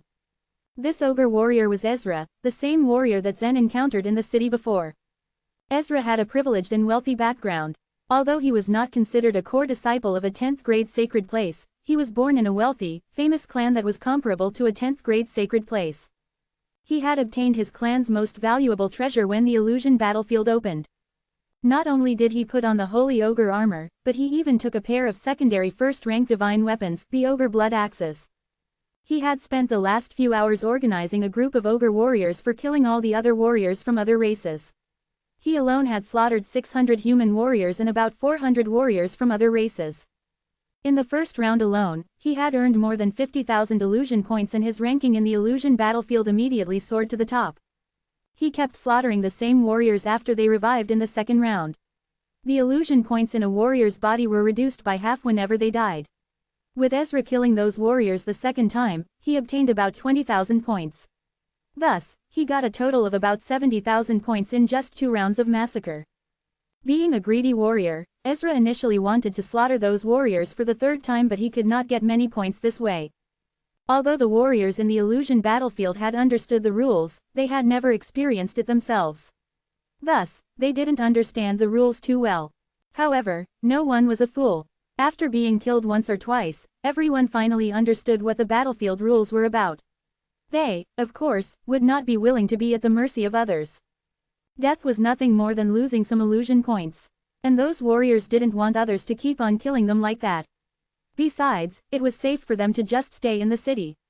In this way, they could avoid giving Ezra another chance of killing them again. Not only the warriors who had been killed but also those ogre warriors who had helped Ezra began to come up with this thought. The warriors entered the illusion battlefield, either to fight for the ranking or to gain experience. Ezra might be very powerful and overbearing outside, but it would be impossible for him to order others in the illusion battlefield. Even though some warriors and Ezra were from the same race, they should be enemies when standing in the illusion battlefield. Ezra could only look for his target by himself as of now, hoping to gain more illusion points. He was born in a prestigious clan and the clan's elders had high expectations on him. Naturally, he hoped to obtain a good result. However, he never expected himself as a target to several ogre warriors as soon as he stepped back in the illusion battlefield. In the beginning, Ezra took advantage of the fact that no one understood the rules and earned so many illusion points. Naturally, some people were jealous and wanted to kill Ezra to obtain about 40,000 illusion points at once. However, Ezra was powerful and his talent was great enough to become one of the core disciples of some sacred places. Moreover, he had great treasures in hand. Not only had he not been killed yet, but he had also killed 5 or 6 warriors more. He had earned a lot of points. Roar, look at you, such a bunch of disgraceful warriors. I can cut down and kill all of you. At this moment, Ezra had also activated his bloodline power, the bronze blood. The bronze blood was similar to the berserk blood of ogres. It could make a warrior forget his pain in a short period and double his strength. The warrior could become even more excited and brave. Nevertheless, the bronze blood was stronger than the berserk blood and had less damage to the warrior's body.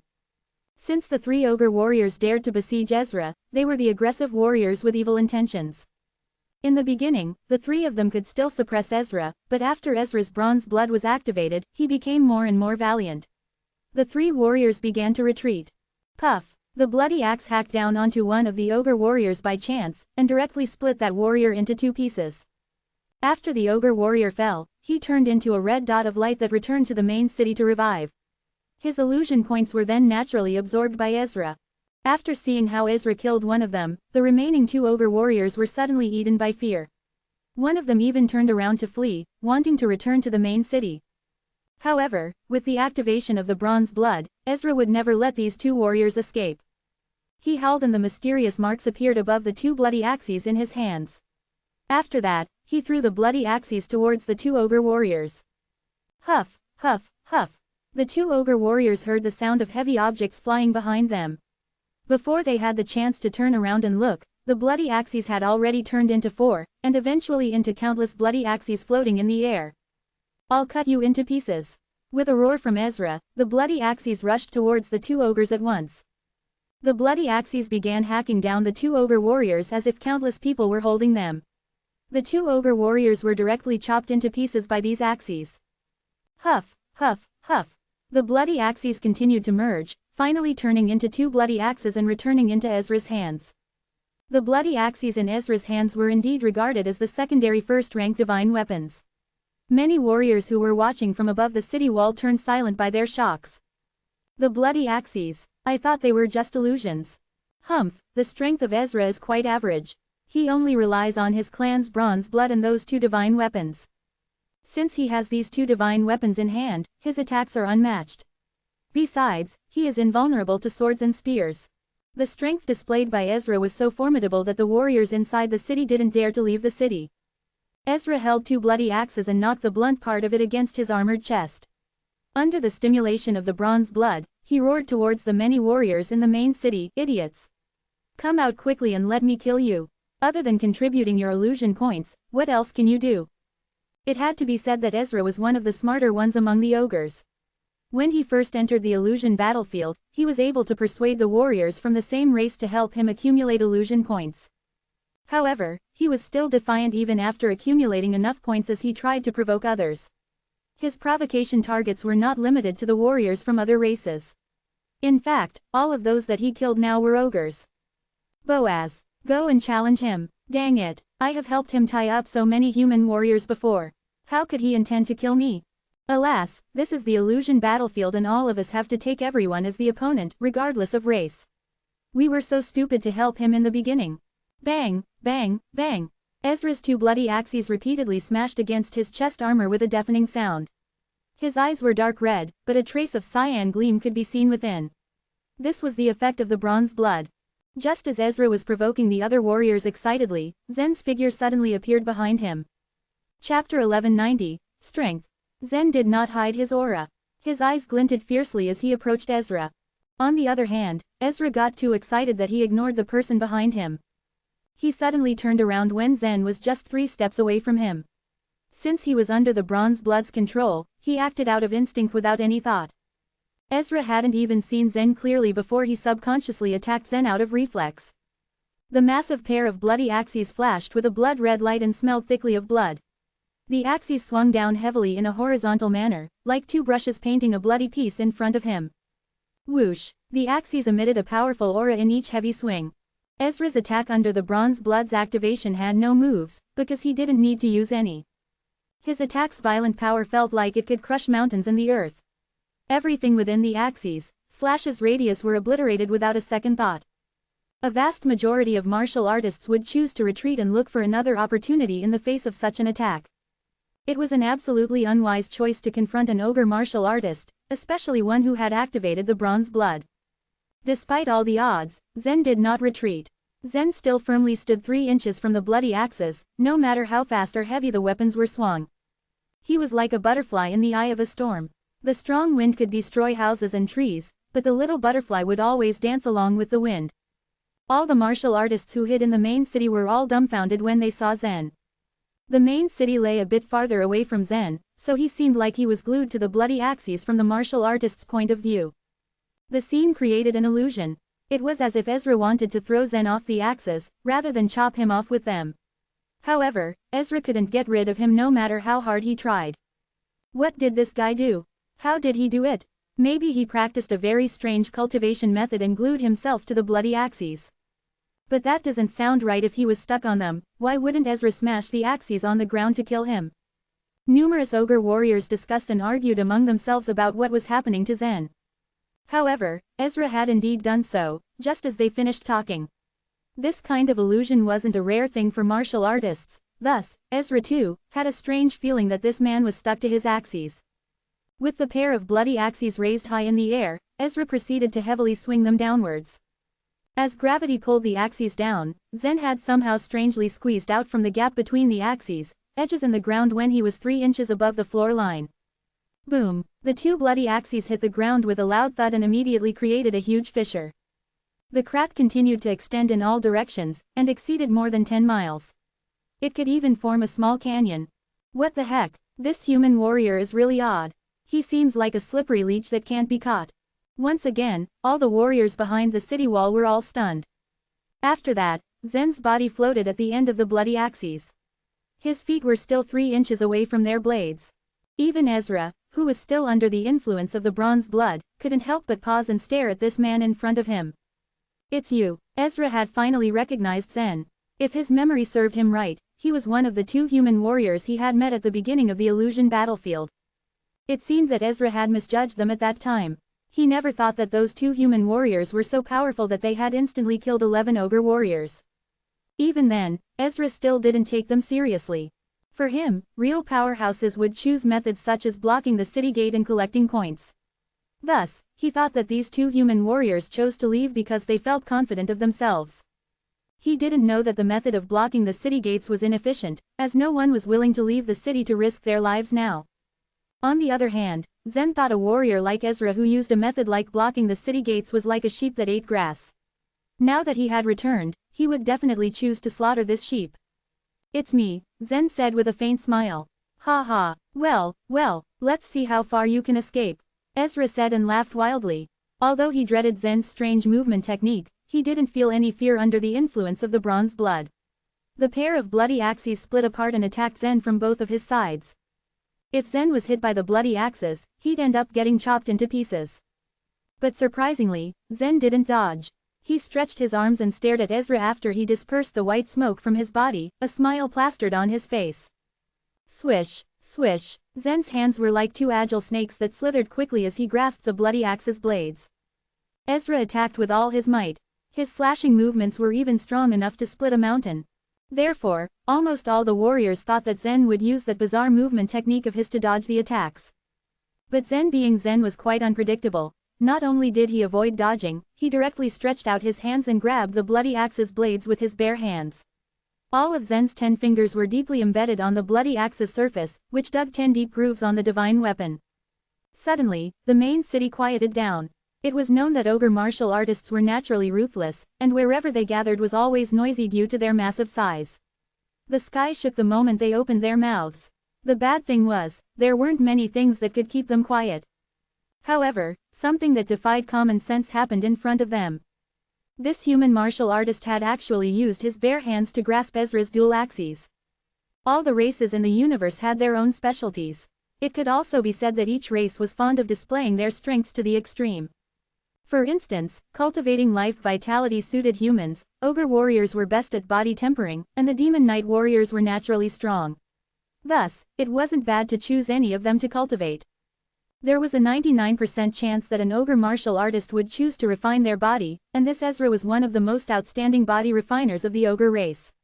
On the other hand, this human warrior seemed to be a martial artist that cultivated the life vitality. They did not sense any fluctuations of the life vitality from his body, but he had actually used his bare hands to catch Ezra's 2 bloody axes. Thus, the ogre martial artists thought they had just seen a monster. Not to mention, to be defeated at something he was supposedly adept at was an unbearable setback, and a huge blow to Ezra.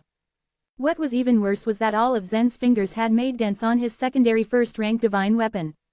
This was a secondary first-rank divine weapon. The bloody axes were huge and thick, and were far harder than any sword, spear, saber, or other similar weapons. Weapons like axes and hammers at the same rank consumed several times more materials, but they were also much tougher. Sadly, the truth was laid out in front of them. Many ogre martial artists subconsciously shook their heads, as if they didn't want to believe this, but their eyes didn't lie to them. How did he do it? There weren't any fluctuations of life vitality. This human didn't seem to have cultivated the life vitality system. No, that's not right. He isn't a body refiner either. I didn't sense the eruption of his forceful energy. Many ogre martial artists were silently transfixed on Zen for a while, before they began to talk about him all at once in especially loud voices. Then, they came to an even more frightening conclusion amidst their discussions. Zen didn't rely on his life vitality or his forceful energy. He used his physical body and his own strength instead to block the 2 axes. Where did this freak come from? One of the ogre martial artists murmured. But of course, Ezra was probably countless times more shocked than the spectators. He had the bronze blood and he was a descendant of a golden family of ogre race. Although he couldn't compare to those world lords, or the supreme lords, descendants, he was still more than enough to become a core disciple of a 10th grade sacred place. He was excellent in both aspects, be it talent or bloodline. The bronze blood could increase his strength by more than 3 times after it had burst. Combined with his cultivation of the blood-strengthening forceful energy, even a warrior at the Spirit Supreme realm wouldn't withstand the might of his axes. However, this human warrior who didn't even look built or sturdy at all, had just squeezed his axes with his bare hands. He felt a deep sense of humiliation within him as he looked at the smile on Zen's face. To make things even worse, he couldn't pull out his pair of bloody axes. Chapter 1191, Wolves Were Back. Ezra's bloodshot eyes glowed an intense cyan as he fully activated the bronze blood. The effects were instantaneous on his body. Thick, snake-like veins popped underneath his skin as his meridians significantly bulked up on his arms and his muscles. The amount of power within him would be enough to overturn mountains in the lower world. But not here. His strength wasn't nearly enough to pull the 2 axes out of Zen's hands. Just a bit more he should have already reached his limit. Ezra thought, urging himself to go on. Slash at him now. Ezra roared. Since he couldn't pull the bloody axes away, then he would have to recalibrate his strategy. What if he pushed instead? With a roar, Ezra threw his entire weight onto his bulked-up arms and violently pushed the bloody axes towards Zen. The sudden change should have caught the young man off guard, perhaps even made him drop the axes. But that wasn't what happened. Whether he pushed or pulled, Ezra's efforts remained ineffective against Zen. Hey, dude, Zen called. Ezra frowned when he saw the mocking smile on his opponent's face. He was then caught off guard by the sudden force that Zen exerted into his hands. Crack! The bloody axes that he had been holding suddenly started to split and crack along their surface. Plop! The force was devastating on the axes, which quickly shattered into fine fragments right in front of everyone's eyes. Ezra could only watch in despair as the mighty axes were reduced into wooden stumps. These bloody axes were his clan's greatest treasure, but there was another cause of his frustration. It was important to remember that they were in the illusion battlefield where nobody died and no weapon was damaged for real. Everything and everyone were mere projections, and whatever weapon was damaged within the arena, whether it was a simple stick or a clan's treasured weapon, was only a copy. The real one was perfectly safe and sound outside the battlefield. This was why divine and supreme divine weapons could be used by mere Soul Sea Realm warriors. Such weapons of caliber were often only wielded and owned by world lords, grand world lords, or supreme lords. It was only in the illusion battlefield that lower-ranked warriors had the opportunity to take these weapons out for a spin. The bloody axes that had unfortunately shattered into a million pieces just now were still safe and sound in the real world. So why was Ezra finding it so hard to stomach the loss of his weapon? It was because of the fact that Zen was able to crush a secondary first-rank divine weapon with his bare hands, and Ezra wasn't willing to accept the horrifying strength his opponent had. The young man in front of him couldn't be this strong, right? He couldn't be. But as Ezra gazed at the 2 wooden sticks in his hands, the disbelief gradually turned into some kind of deep-seated fear. He looked up at Zen and couldn't help but think to himself, this guy is a monster. It's over, Zen shouted, not wanting to waste too much time with Ezra. His main goal was to get as many illusion points as possible, and defeating Ezra meant getting plenty of points. He was about to hit the mother lode. Ezra's power was considered extraordinary among the ogres, but to Zen, he was even weaker than the celestial mouse. He could never hope to compare with Zen, who, time and again, had emerged victorious in fights against warriors of the same level and above. Zen approached Ezra and quickly pointed his finger at his forehead. Puff! There was a crisp sound as the latter's head exploded into a horrifying mix of brain, bone, and blood, and another dull thump as his headless body fell onto the floor. Boom! There was a loud boom as his body slowly dissipated and a red dot of light immediately shot back to the main city. At the same time, a large number of yellow illusion points flew out from where Ezra's corpse had been and shot straight into Zen's body. Ezra had accumulated around 70 to 80,000 illusion points, and his death by Zen's hand meant that the young man now obtained half of Ezra's hard-earned wealth. It was no surprise that most of the ogres that stood watch on top of the city wall were currently grumbling amongst themselves at Zen's victory. They just couldn't help but feel jealous of his success. A total of 37,400 points. If I add the points I got before then, that means I've now surpassed 40,000. In this supreme world, my ranking would be at the 520,000th place. And I rank number 24 million in the illusion battlefield. These rankings were no easy feat and were already considered high among normal warriors. The participants for this competition numbered at the trillions after all, and most of them were geniuses and talented warriors themselves. However, this wasn't enough for Zen.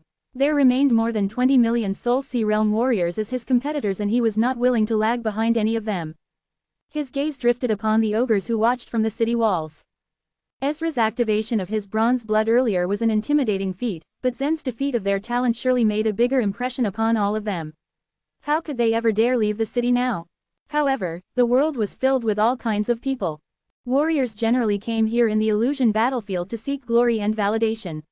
Here, they fought with others and accumulated illusion points, challenging themselves and pushing their bodies to the limit in every single fight to emerge at the top.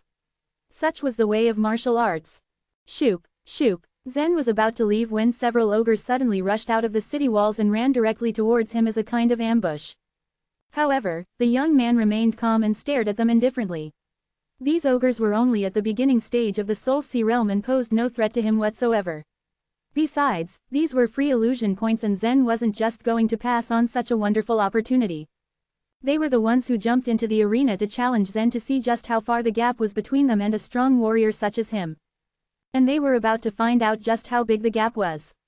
Zen, despite being at the same Soul Sea realm level, could perfectly defeat an ordinary talented, Spirit Supreme Realm Master. These ordinary talented Soul Sea realm warriors were nothing to him. The fight, if one could even call it that, ended as soon as it began. The ogres all disappeared into tiny red dots that quickly flew back to the main city before they could even realize that they had already been eliminated. Zen remained standing in the middle of the arena, almost as if in a daze. Was he tired? Did fighting with so many ogres finally sap his strength? No, it was merely because he was currently in a state of utter disbelief and disappointment. He knew the number of illusion points those ogres had would not be big, but he didn't expect it to be so low. 4 warriors at the Soul Sea realm and they only had a combined total of 2 illusion points. He got 1 from each of the 2 while the other pair did not even have 1. And yet they had the audacity to actually come for him. Unbeknownst to him, these warriors, though crazy, were also hardworking. The moment they were resurrected and revived, they immediately looked for someone to kill. If they died, they would simply resurrect back in the main city. Once up and running, they would immediately go back into hunting another warrior to fight with, foregoing rest for experience. They belonged to the crazy bunch who only cared about cultivation and nothing else. They didn't care about the illusion points and only wanted to take advantage of the illusion battlefield to cultivate. The stronger their opponents, the better trials they would get. Just as he had sent those 4 ogres back to the main city, another 3 charged towards him. He wasn't that much interested in this group considering his experience with the former. It was evident that they only had a few illusion points based on the aura that they exuded. Zen didn't have the time to bother with them, so he quickly took a step through space and disappeared right under everyone's noses. With his departure, the warriors on top of the walls sighed while those on the outside began to move once again. Meanwhile, back to Zen, he had once again encountered another ogre, almost at the same level as Ezra's, who was continuously harvesting illusion points from ordinary warriors outside the city walls. He was cocky, but it was his unfortunate luck that he ran into Zen, who was very interested in his stock of illusion points. Like all of Zen's other opponents, the ogre quickly turned into a red dot and flew back into the main city. Zen had encountered 2 sheep outside the main city, one being Ezra and the other being this ogre. He absorbed an additional 30,000 points this time, and his accumulated number of illusion points had now reached around 70,000. His ranking in this supreme world was already at the 410,000th place, while it was at the 19 millionth place in the illusion battlefield. This was incredibly high, but still not enough to be noticed. He still had a long way to go to reach the top. Zen was hard at work harvesting as many points as he could. The warriors he faced were the sort to spend a lot of time fighting over a target for mere 50 points, but he was someone who got tens of thousands by easily defeating one skilled warrior. However, it wasn't just him who made his return. There was a saying, grass was eaten by sheep, and sheep were eaten by wolves. Zen was a wolf who fed on these fat sheep who gave him lots of illusion points. However, he wasn't the only wolf in town, and he was about to meet another of his kind very soon. Chapter 1192, Lane. In the illusion battlefield, the weak martial artists were defeated one after another. Some of those who were originally at the top of the list fell to the bottom rather rapidly. Meanwhile, some of the lower-ranked martial artists were surprisingly rising to the top. All the races paid close attention to every update on the rankings as shown on the pyramids above their illusion spaces. The crowd kept a particularly close eye on the names of the top talents of every race. Many paid special attention to one name, Zen Luo. At that point, Zen Luo was a name often heard and well remembered throughout the universe. Even the top talents of different races, the sons of supreme lords, and the successors of world lords simply couldn't match up to him. And there was one simple reason behind it: he had the roaring token. Trillions of living beings could be found in the universe, and every one of them could hear the sounds transmitted by the roaring token. The mysterious girl shouted out Zen's name repeatedly. The news of Zen being surrounded by dozens of supreme lords and killing some of them from years ago spread like wildfire throughout the universe. Since ancient times, he was the first martial artist to enjoy such fame and glory. Not even the supreme lords had such. Not only Yolanda kept an eye out for Zen's ranking, the members of the celestial position and the rest of the universe had their eyes hot on it. Because Zen was so well known, even the supreme lords grew curious as to how he had performed in the illusion battlefield. But the search left the people quite disappointed. With the trillions of names on the pyramid, the names on the lowest levels were almost totally stuck together, making it impossible for anyone to make anything out. Only the first few million martial artists were notable. They had accumulated quite a lot of illusion points, after all, and the gap between them and the rest was huge. To find Zen's name, people had to go all the way down from the top of the pyramid. They went through tens of millions of names, but Zen's couldn't be found. Doesn't Zen Luo have an extraordinary fairy place? Why isn't he ranked among the top 10 million? That's simple: he got that indestructible fairy place only by good luck. He may not even be that talented, let alone skilled enough to make it to the top 10 million. It seems as though he's weaker than the talents in some core sacred place. You're right, the top 10 million is a pretty low standard. It seems like a disaster will be unfolding soon. Disaster? What disaster? Someone curiously asked.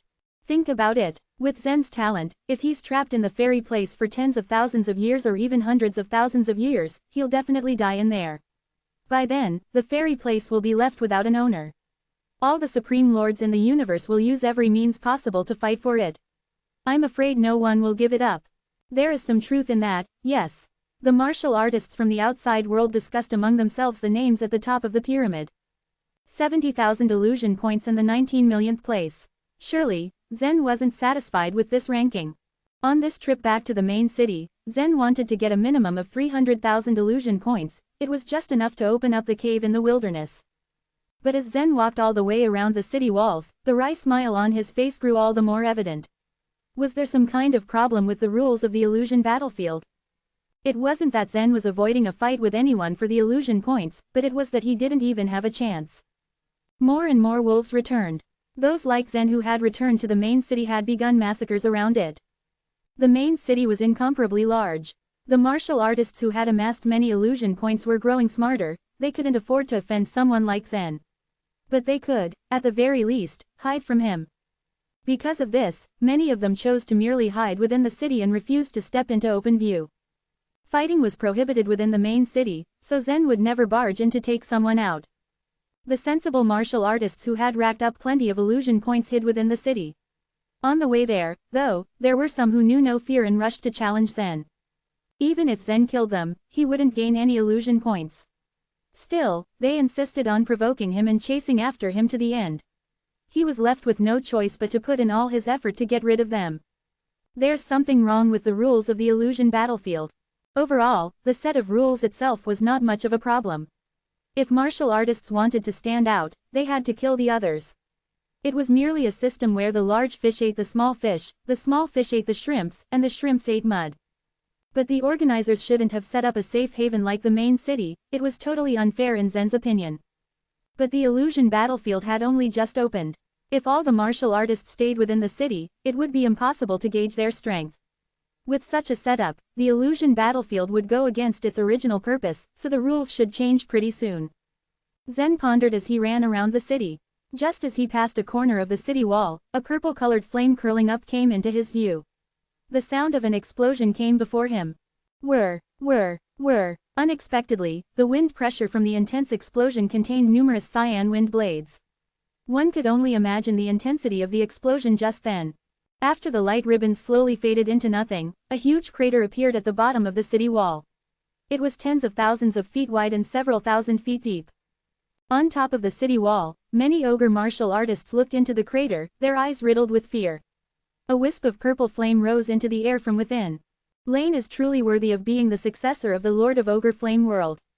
It seems like he's already mastered his cultivation method to its maximum. The power of his attack just now was amazing.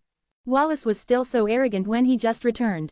He killed 7 people within 2 hours and accumulated about 200,000 illusion points.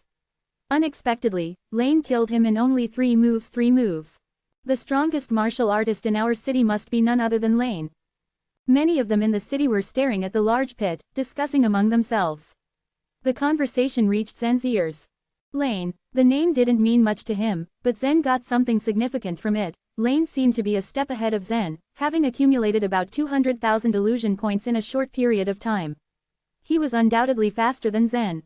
Before Zen came back, many martial artists had already returned to the main city. After obtaining a few illusion points, they quickly hid themselves in the main city. When Zen came back, the weak ones were already defeated. During his return, Zen had only encountered 2 warriors who could be called sheep. Not long after, a rather skinny figure slowly rose from the pit.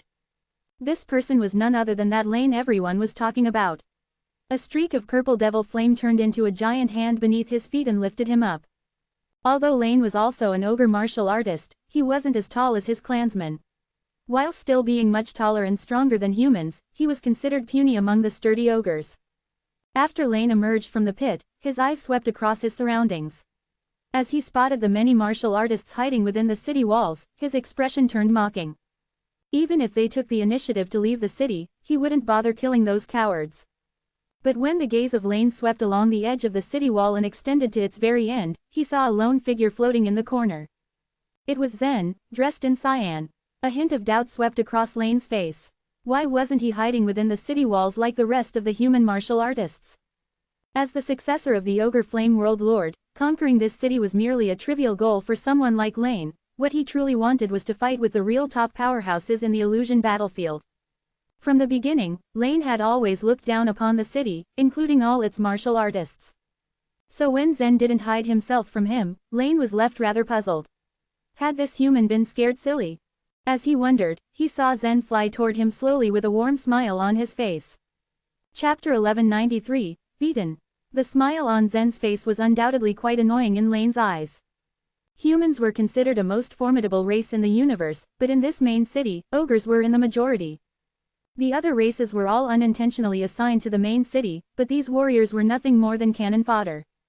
Now that Lane was standing here, the tens of thousands of martial artists in the main city didn't dare to take even a single step. Was this human youth strutting around before his eyes an idiot? Zen's smile became rather confusing at this moment. Lane didn't know that, although he was one of the raiders in the city, he was nothing but a fat sheep in Zen's eyes. At this moment, Zen fretted that Lane would return to the main city. Already, Lane had accumulated 200,000 illusion points. Even if Zen could get half of that number, that would be 100,000 illusion points, while Zen currently only had a total of over 70,000 illusion points. Where did this human warrior come from? He actually went straight at Lane. Does he want to die? I know this guy. Previously, he killed Ezra in the southwest. He's a powerful warrior. He shattered Ezra's axes with his bare hands. They were a secondary first-rank divine weapon. Secondary first-rank divine weapons were as nothing in Zen's eyes. However, in the eyes of the many warriors of the Soul Sea realm, they were treasures which could only be found by luck. Is this guy really that strong? Upon hearing these words, the city's ogre martial artists' eyes all looked at Zen with new respect. Even so, he's not a match for Lane. They will never be in the same league in terms of strength. Lane has already comprehended some profound mysteries within the fire law, and has made them his own to use. This boy actually dared to take the initiative to provoke Lane. Does he think that he has collected too many illusion points to lose? As they discussed this event, a small number of the human martial artists' eyes began to shine with a bright light. These human warriors had been unilaterally assigned to the main city, and could only accept their unlucky fate. The difference of races didn't matter in the illusion battlefield, and only their strength mattered. These ogre warriors would even kill each other in squabbles between themselves. However, as long as the small number of human warriors left the main city, they would all be immediately targeted. It was because, firstly, the human warriors in the main city were indeed a bit weaker. Secondly, they were of a different race, and thus, they were more vulnerable to attacks. Hearing that this human youth in front of them had actually displayed such strength, they also began to feel a bit proud, and it could be said that watching Zen's combat had actually helped them vent their pent-up anger. However, having witnessed the battle that Lane had fought just now, they couldn't help but worry for Zen. After all, the strength displayed by Lane was too terrifying to underestimate. The young human warrior in front of them might be strong, but he was no match for Lane. More and more warriors began to gather on the city wall. They also wanted to see what this human youth had that made him dare to challenge Lane like this. Outside the city walls, the two warriors' gazes were locked onto each other. They were both concerned that the other party would be too afraid to fight and might escape into the city. However, as the distance between the two continued to close, both sides realized that their worries were unfounded. They could see the strong self-confidence present in each other's eyes. This self-confidence was not something that could be pretended. It was accumulated and defined over and over again through arduous battles, and had seeped into their very bones. It was not in their natures to run. "I wonder where your confidence comes from," Lane said indifferently when the distance between the two was only 100 feet. He stared at Zen with a hint of ridicule in his eyes. "However, you will soon understand what despair is. You should be glad that this is the illusion battlefield, for at least you won't die for real." Zen's gaze was calm as he said with a smile, "You can choose to believe that I have overestimated myself." A brilliant light flashed in Lane's eyes, and his majestic aura was suddenly released. The aura contained his comprehension of the fire law, so even though it was just an aura, it radiated an abnormal scorching heat. Standing in front of Lane was like standing in front of a blazing furnace. An interesting human warrior. As he finished speaking, Lane suddenly raised his hand and a ball of purple flames appeared on his palm.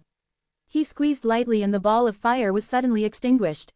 At the same time as the purple flames were extinguished, great balls of the purple fire appeared within a radius of 1,000 feet around Zen.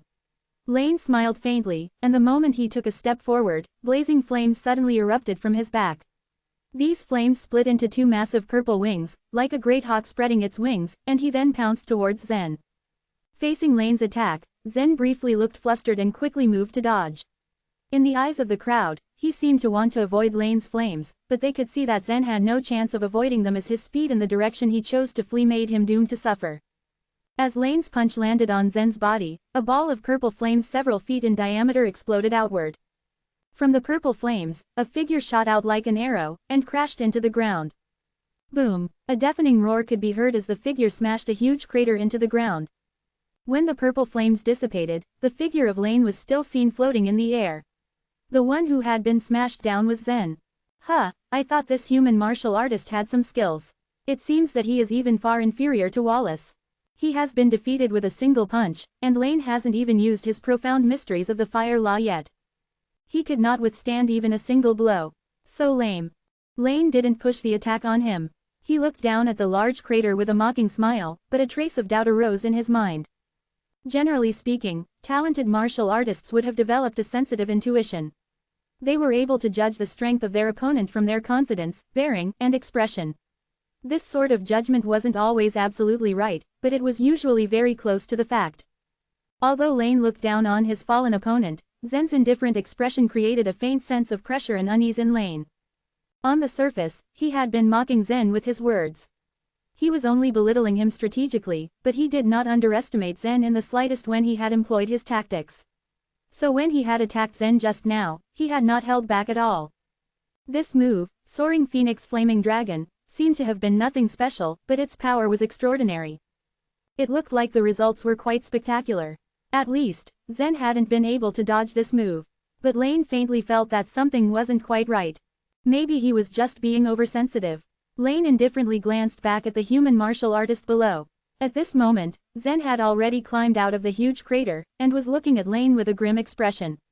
There was an unyielding look in his eyes. "Ha ha, don't look at me like that." Lane's body swayed slightly, and those two wings of purple flames spread out on his back once again. "You must have accumulated a lot of illusion points, but to me, you're just a sheep, and I'm a wolf." As he said that, his figure flashed once again, leaving a path of flames in his wake. As Zen calmly looked at Lane, who was rapidly approaching him, there was a sly twinkle deep in his eyes. It wasn't difficult for him to gather enough illusion points. It was just that the rules set for this illusion battlefield had not worked to his advantage. However, if he were to win this round, he could indeed take away half of Lane's illusion points. But if Lane really lost to him, then he would probably choose to hide in the city and never come out. The illusion points which Lane had were quite a lot. Zen had to convince Lane that he wouldn't admit defeat. Boom! Zen's body shook once again, as if he was trying his best to avoid Lane's attack, but this time, he still failed. As a ball of purple flames exploded, Zen's figure once again flew outward and heavily collided with the city wall. This city wall had been constructed according to the rules of the illusion battlefield, so it was naturally indestructible. Even such a violent collision was unable to destroy the city wall, and as a result Zen was left hanging on the surface of the wall like a macabre decoration. Even if Zen's physical body was as sturdy as a divine weapon, once his body hit the city wall, without any protecting buffer, the blood in his body still boiled. Zen had to carry out his plan, so he chose to tolerate this. He's not dead yet, he does seem to have some special abilities. Lane sighed heavily. He had originally thought that Zen would immediately bump into the city wall and end his life. However, this fellow's physical body was so toughened that it should be considered a rare natural gift. But a purely strong physical body was of no use at all. It was only a target which made him end up being beaten by his opponent. Without thinking too much, Lane once again charged at Zen. Boom, boom, boom. As Zen was repeatedly thrown to the wall, the warriors on the city wall were amazed by what their eyes were seeing. Wasn't it too tragic for Zen to become a live target? However, just at the moment that Lane was about to charge towards Zen again, an imperceptible smile formed on Zen's face. It's about time, Zen thought. Chapter 1194. 140,000. Lane was again preparing to launch the same attack by spreading his wings and flying at Zen. He was demon bent on destroying Zen. To wantonly indulge in his brute strength and practice by using Zen as a target, this was a bit of a pleasure for Lane. However, this time, Zen didn't appear to be evading Lane's attacks, but instead, he chose to face him head-on. His left hand twisted slightly, while his right hand was raised to one side. Grappling. As the martial artists saw this, their expressions became both odd and concerned.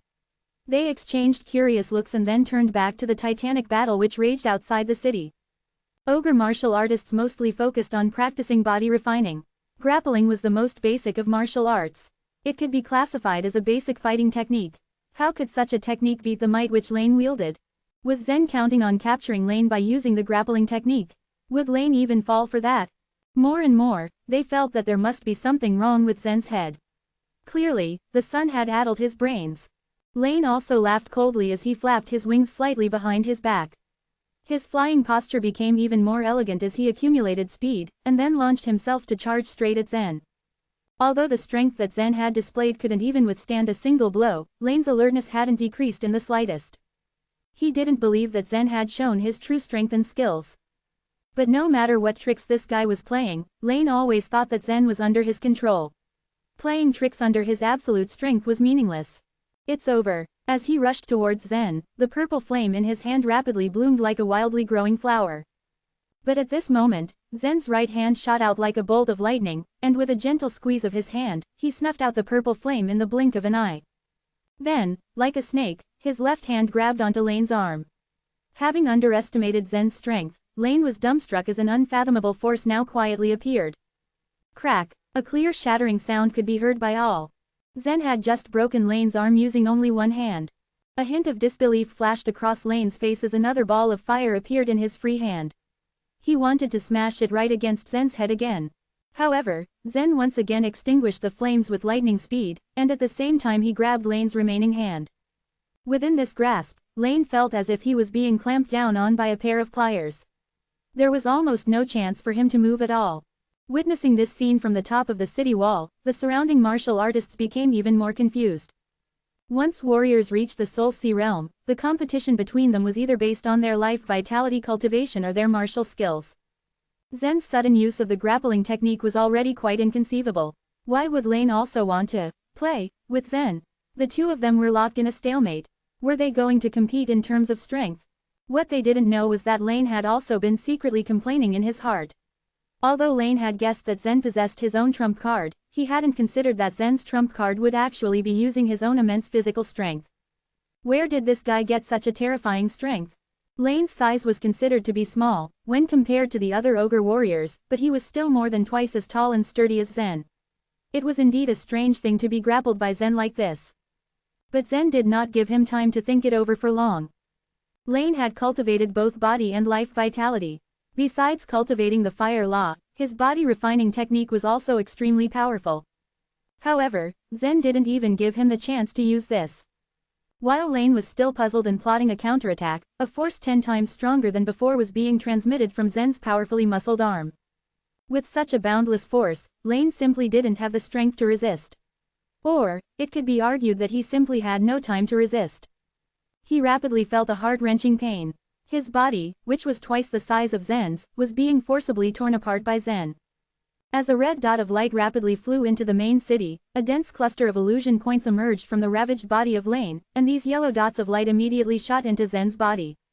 10,000, 50,000, 100,000, 140,000. Zen had originally thought that Lane only had 200,000 illusion points. If Zen killed him, he would have been able to obtain 100,000 illusion points. He didn't expect that Lane had accumulated nearly 300,000 illusion points. Zen originally had 70,000 illusion points.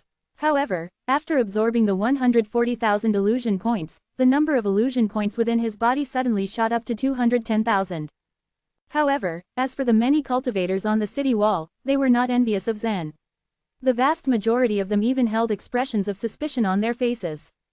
They weren't even able to evaluate what had just happened, because they couldn't even begin to understand what had just happened.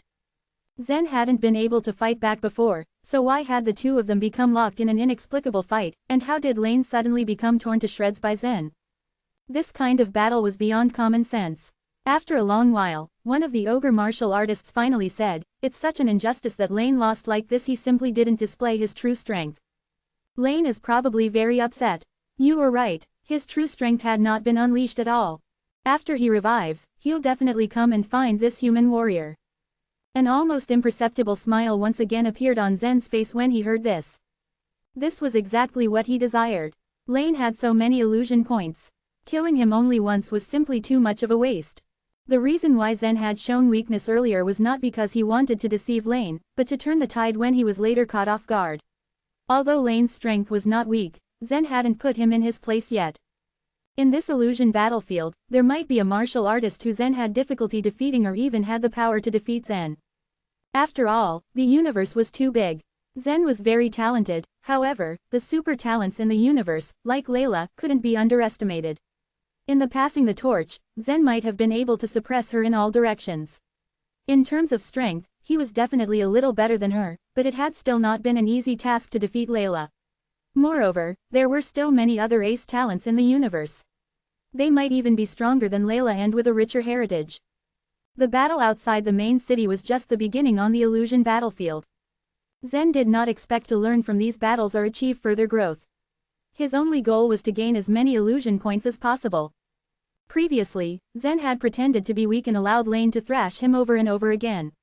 Now, he had used an extremely ordinary skill, grappling, to capture Lane. Then he had used his powerful strength to kill Lane. Lane was definitely not convinced.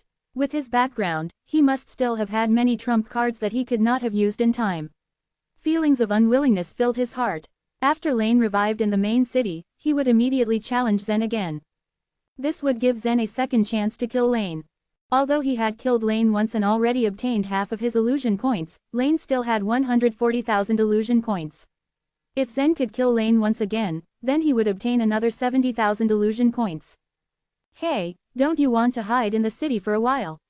If Lane revives, he will definitely come to find you. The person who spoke was a human warrior. Most people felt that Zen's victory was inexplicable. They also suspected that Zen must have won by a fluke. The human warrior showed concern about Zen out of good intentions. Zen had just gotten such a large amount of illusion points, it would be a huge loss if Lane had to take them back with interest. Hearing this kind reminder, Zen only smiled and nodded towards the human warrior. However, he didn't move his feet. He remained standing outside the city, looking in the direction of the main gate with an indifferent expression as he quietly waited. In the main city, a dot of red light was slowly floating. As the red dot of light continuously fluttered about, it slowly began to grow larger. The fingertip-sized dot of light gradually became the size of a fist, and then rapidly expanded to become a ball of light with a diameter of 10 feet. This ball of light was filled with a strong life law. Revival in the illusion battlefield was a bit different from the revival in the illusion space. After one died in the illusion space, they would be kicked out of the space. When a defeated martial artist entered the illusion space again, there would be another projection of him. While on the illusion battlefield, after a martial artist had died, he had to rely on the power of the heavens to completely revive himself. Thus, when some martial artists discovered that this ball of light was filled with an intense life law, they simply didn't go outside of the city. Instead, they specifically searched for these masses of light that had been revived to perceive the life law in them. In any case, there were endless deaths outside of the main city, causing endless resurrections. Thus, the main city was filled with floating red lights, one after another. For many martial artists that didn't have the chance to perceive high-level original laws, this was also an opportunity for enriching their cultivation. Not long after, a figure slowly formed within the ball of light. After the figure was fully formed, his body suddenly trembled. He came out of the ball of light and shot a fierce stare at the group of martial artists that had surrounded him to meditate on the life law. Then, he flew out of the city. Chapter 1195, Kill him once again. To Lane, this was the greatest humiliation. He had been killed by a human warrior using a simple technique. The anger in his heart continued to swell.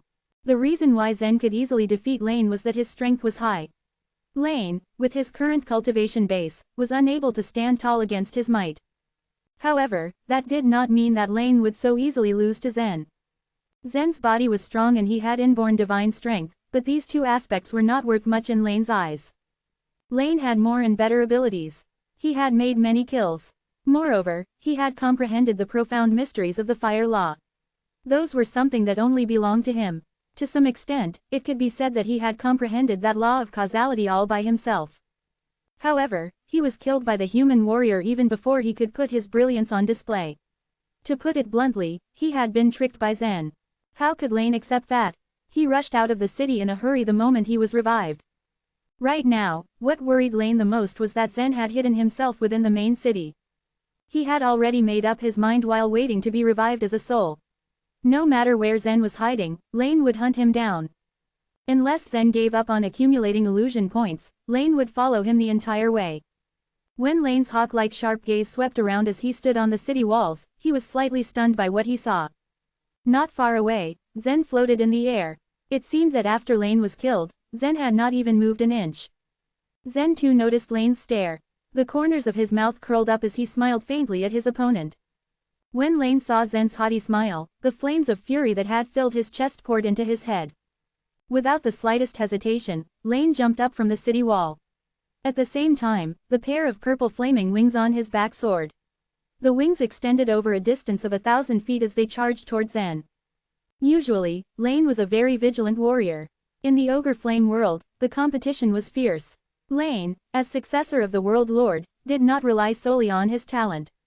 From the very beginning itself, Lane had regarded Zen as a sheep, so to speak. He assumed Zen to be a timid and run-of-the-mill warrior. But now, Lane had been defeated by the sheep. It could be said that Zen had successfully infuriated Lane, causing him to lose his rationality.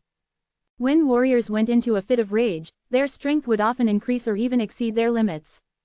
Lane's next attack would come like a storm that had been brewing for a long time. It was about to burst forth. Lane is so angry. This human warrior is very calm. Who is he? I don't know. He seems ordinary. Could it be that this human has someone influential to rely on? Or does he have a secret weapon? How can he be so calm and relaxed facing Lane? Zen looked at Lane indifferently as the latter rushed forward. He still did not move. However, even the most observant warrior failed to notice that a faint white halo had appeared beneath the ground. Zen had calculated the time and begun to extract his chaotic energy. He converted it into the Thunderbolt Annihilation array and quietly buried it a foot beneath the ground. Let's see how you like to witness the power of the mighty Hellfire. Boom! The aura around Lane suddenly changed as he finished speaking. A faint red hexagram appeared between his eyebrows. As the red hexagram slowly rotated, a great power gathered within it. Before Lane could launch his attack, it was obvious to many warriors in the city that something was wrong. The strange sensation came from up in the sky. Powerful pressure forced itself down from above. At the same time, a mysterious internal momentum began to condense in the air. Every warrior present was familiar with it. All the warriors in the illusion battlefield were at the Soul Sea realm. They had experienced small heavenly tribulations several times and gone through the more difficult ones once or twice. As a heavenly tribulation about to begin, Can we undergo the heavenly tribulation in the illusory battlefield? No way. If we can pass tribulations in the illusion battlefield, won't it be great? There is no risk of death here. For Zen and the other ace talents in the universe, it was not so tough to pass a tribulation. But for many ordinary warriors of the Soul Sea realm, undergoing a tribulation was a dangerous task. They could meet their deaths at any time during the process. As soon as they saw the impending thunder tribulation, their first assumption was that someone was about to go through a tribulation. The strange phenomenon that had appeared in the sky not only attracted the attention of the warriors on the city walls, but also of the others in the main city. The warriors were curious as to how someone could pass a tribulation here. As for Lane, he had already started gathering his strength in his fury. He planned to launch the most vicious attacks over and over again to kill Zen. If Zen dared to leave the main city, Lane would kill him first and steal all his illusion points. Lane too noticed the strange phenomenon in the sky, even though he was still burning with rage. Someone is undergoing a tribulation. He was stunned for a moment and did not think much of it. Right now, dealing with Zen was more imperative to him. Fire can undergo a myriad of transformations. Fire, as opposed to water, leads to enlightenment. Hellfire has the power to blaze the sky, to reverse the universe, and to cultivate. The mighty hellfire was a profound mystery that Lane had comprehended through the fire law. It was unique in the entire universe. Ordinary flames could be split into two layers, namely outer flames and inner flames. However, the flame that rose from between Lane's eyebrows was different. From the outer layer to the inner layer, the flame had 6 different colors. In other words, it was divided into 6 layers. On close inspection, one would see how beautiful the flame was. However, this exquisite flame contained terrible power in it. For years, Lane had not been left defeated whenever he used the mighty hellfire. But before this flame could fully manifest, a loud rumble came from the sky. Boom! A thunderbolt could be seen in the sky. Even lightning would not stop Lane from launching his attack. But he did not know that the heavenly tribulation was aimed at him. He only had eyes on Zen. Since he thought that it was not him the tribulation process was for, he completely ignored it. Still, there was a price to be paid for ignoring the danger. Just as Lane became fully prepared to burn Zen to ashes, a force from the thunder tribulation poured down from the sky like a white waterfall, enveloping Lane at once. Seeing this scene, the warriors could not help but stare in astonishment. The heavenly tribulation is aimed at Lane. Could the heavenly tribulation have been pulled down by the human warrior? How is this possible? I have never heard of such a thing before. Don't you know that the heavenly tribulation only happens when a warrior is about to break through his cultivation base? It's the wrath from the heavens. The heavenly tribulation was a punishment, because the heavens could not tolerate the warriors becoming more strong and powerful. So how could the heavens follow a human's order and activate the punishment? The warriors present had never heard of such a cultivation method before, so they did not think that explanation was reasonable. It was a mere coincidence. Zen had been waiting on his spot and Lane just happened to come at him while the heavenly tribulation was about to descend and interrupt them. How big of a coincidence! After the thunder tribulation disappeared, Lane's figure also gradually faded away. A dot of red light once again flew back into the city. At the same time, dots of yellow light dissolved into Zen's body. Previously, when Lane had been killed by Zen, Zen had obtained 140,000 illusion points. Now, after killing him once again, Zen obtained another 70,000 illusion points. This meant that Zen had earned a total of 210,000 illusion points just from Lane. I wonder if he will come again. 30,000 illusion points is not a small number, Zen murmured airily. As for the surrounding warriors, they trembled in their hearts as they looked at Zen's easy smile. Now, they were certain that the heavenly tribulation was most likely brought down by him. How did this human do it? Chapter 1196. Killing Lane for the 3rd time. There were also some strong masters scattered among the warriors on the city wall, and some of them were even stronger than Lane. Compared to the furious and excitable Lane, these masters were much calmer and more composed. When Zen had killed Lane for the first time and had obtained his 140,000 illusion points, there were also some strong warriors on the walls who couldn't resist the impulse and wanted to leave the city to immediately challenge Zen. They were all constantly evaluating Zen's strength, and there were even a few ogre warriors among them who secretly negotiated with each other to attack Zen together, believing that a team effort might win the day. However, they all felt in their warrior hearts that Zen was an unfathomable and formidable adversary, so they eventually gave up on this idea, choosing to wait instead. When they saw that Lane had been killed by Zen for the 2nd time, they all heaved a collective sigh of relief. Fortunately, they hadn't leapt into action to attack Zen just now. They also could see that Zen was in a state of extreme readiness and wanted to fight and kill them. Since Zen had so easily dealt with Lane, his actual strength which remained hidden was likely much more than what they had seen. People always feared what they couldn't see or understand, and Zen was a mystery to them. Zen was still floating in the air with a faint smile ghosting on his face. In the eyes of the many gathered warriors, his smile seemed even more unfathomable and mysterious. Not long after, a figure dashed madly towards Zen from the city, howling as he went. It was Lane, who had been killed twice already by Zen. Being killed twice by Zen was an unforgivable mistake in Lane's eyes. At this moment, Lane was in a blind rage, as indignation and outrage had uncontrollably consumed him. This was also the main difference between a warrior from the upper world and a warrior from the lower world. The resources and even the vitality between heaven and earth of the warriors from the lower world were hardly comparable to those of warriors from the upper world. So in order to escape from the great world and fly into the upper world, the lower world's warriors had to put in far more effort than warriors of the upper world had to invest. For example, the Soul Sea Realm warriors could be called masters in the lower world. They were already considered the most powerful warriors in the great worlds. The amount of time they spent reaching the Soul Sea Realm was also countless times more than the amount of time the upper world's warriors spent. This required a much more advanced level of dedication. As for the talented ogre like Lane, he was born when the world of chaos had begun and he was able to cultivate countless times faster than warriors did in the past.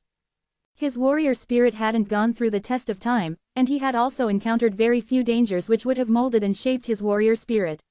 Although his strength was far greater than that of those who had ascended from the lower world, his mental state was inferior to that of the warriors who flew into the upper world. He lacked the experience that they had earned the hard way. Lane would, of course, not accept the fact that he had been defeated by Zen twice like that. He was like an angry beast, a bear with a sore paw. It didn't matter if he had lost his illusion points, and what he needed to do was to vent his anger. Like a child throwing a tantrum, he wanted to tear Zen into pieces in order to vent the anger in his heart. Idiot off. Facing the incensed roars of Lane, the gathered warriors on the city wall made way for him and watched him jump up to the city wall. Then, gaining momentum, he rushed out over the city wall again. When he had completed this series of actions, he hadn't even locked onto his original target. Some of the stronger warriors hiding in the crowd quietly sighed when they saw this irrational display. If Lane could be able to suppress his anger, he would still have a chance at victory when fighting Zen. Currently, his warrior spirit was in chaos. So if he rushed out in this condition, he would only be killed by Zen and end up losing his remaining illusion points. Things happened as expected. After Lane had rushed out over the city wall, he suddenly discovered that Zen had disappeared. In his rage, he had only wanted to leave the city first and then kill Zen, but he didn't pay attention or notice where Zen was. Just as he floated in the air in a confused daze, Zen's faint voice rang out. At this moment, Zen was floating above Lane's head. His gaze was indifferent, and the Thunderwind divine sword in his hand flashed forward with a blue arc of light. I agree with you saying that you're a wolf, Zen said as a smile appeared on his face. As he spoke, he raised the Thunderwind divine sword. However, at best, you're just a weak wolf. As he spoke, Zen's long sword viciously slashed downward. However, when the sword blade reached the back of Lane's neck, it tilted slightly, and Zen used one side of the sword blade to pat Lane's neck in an almost friendly manner. He used the sword like a bat, beating a ball. Pa! A clear sound rang out, accompanied by a muffled groan from Lane. Then Lane shot downward rapidly, and was just about to smash into the ground. But at this moment, Zen took a step forward and his figure suddenly disappeared, only to reappear a moment later below Lane. Zen had crossed the space in the blink of an eye, and raising his head to look at Lane who was falling down, he raised his sword once again. You said before that I'm a weak sheep, but I can't agree with that. Pa! After he finished speaking, Zen once again struck out with his sword, swinging the sword's profile towards the still falling Lane. Accompanied by the crisp and loud sound of metal striking matter, Lane rolled in the air and was launched towards the sky at the same time. After having been hit twice by Zen, Lane was also now scared witless. Although he had clearly heard Zen's voice, he didn't even have the chance to say anything in response. After Zen had swatted Lane like a ball, his figure flashed once again and he took a step forward. His body again appeared above Lane and he uttered with a smile on his face, I am not as weak as a sheep. But it is possible that I am also not a wolf. I am the lion that eats wolves. After Zen had finished speaking, a gleam of light flashed in his eyes. This time, Zen did not pull his punches, and a decisive aura burst forth from his long sword. Zen himself had also turned into a ruthless god of killings. The game was over, and Zen turned the cutting edge of the great sword to Lane. A sword light containing a terrifying sword intent shot straight towards Lane. Up until now, Lane had been like a plaything to Zen. How could Lane still have any room to resist while Zen kept on swatting him? With this one murderous slash, Zen slaughtered Lane for the third time. This kind of thing was quite odd to witness, and the city walls, warriors could only watch in a stunned silence. After all, the warriors in the illusion battlefield were nor far away from their main cities, and if they could not resist others' attacks, they could escape to hide in the main city. No one would be so silly to rush out thrice in a row to let someone kill them again and again. It was ludicrous. As for Zen, he had succeeded in defeating Lane 3 times, and had reaped great rewards. By killing Lane, Zen had obtained 140,000 illusion points for the first time, 70,000 illusion points for the second time, and 35,000 points for the third time. Adding up the previous illusion points he had gained before, the number of his illusion points had already reached 310,000. Soon after, Zen once again checked his ranking. After he had absorbed the illusion points from Lane, Zen's ranking had rapidly improved. Before, Zen only had 70,000 illusion points and was ranked 410,000th in this supreme world, and in the entire illusion battlefield he had previously only ranked 19 millionth. But at this time, Zen was already ranked around 80,000th in this supreme world, and in the entire illusion battlefield his ranking now nearly reached 900,000. This was also the first time that Zen had made it into the top 5 million. In the outside world, people only paid attention to the warriors who were ranked among the top 5 million. Those who were able to join the top 5 million warriors of 100,000 supreme worlds could be regarded as outstanding warriors. After all, they belonged to the top 5 million warriors among trillions of warriors. It was quite an accomplishment. Of course, Zen was much more remarkable than others, and merely describing him as excellent was obviously a bit inappropriate. The reason why he hadn't won a much higher ranking yet was simply because the speed at which he collected the illusion points had slowed down a bit. At this moment, all the warriors of the Mist Palace were gathered in front of the pyramid, staring at the countless names from which the pyramid was formed. The one who retains first place is still Nathan Xuanyuan from the Thoughtless Minds. Nathan Xuanyuan is the godly genius of the Thoughtless Minds. It's been said that he has relied on the great skill of Supreme Lord of Original Sin to swallow a heavenly fragment and has therefore successfully endured the great suffering in his heart caused by the internal momentum. He indeed has the strength to rank first. Alas, our Mist Palace's warriors don't seem to have achieved great results, and none of them is outstanding. Up until now, not a single warrior has entered the top 10,000. Layla is actually ranked around 110,000th. I never thought that Javier's performance would be better than hers, but he's actually entered the top 80,000. Don't be so anxious. This is only the beginning. Zen has also not appeared yet, right? Well, I haven't even found Zen's name so far. I found Zen. He is ranked 3,930,000th. He has just entered into the top 5 million. A warrior from the Mist Palace shouted in excitement. When Yolanda, who had been silent all this time, heard those words, her eyes suddenly lit up brightly. Since the opening of the illusion battlefield, Zen had completely disappeared. Yolanda had even suspected that Zen hadn't entered the illusion battlefield. Now that she had finally heard Zen's name for the first time, Yolanda was greatly relieved.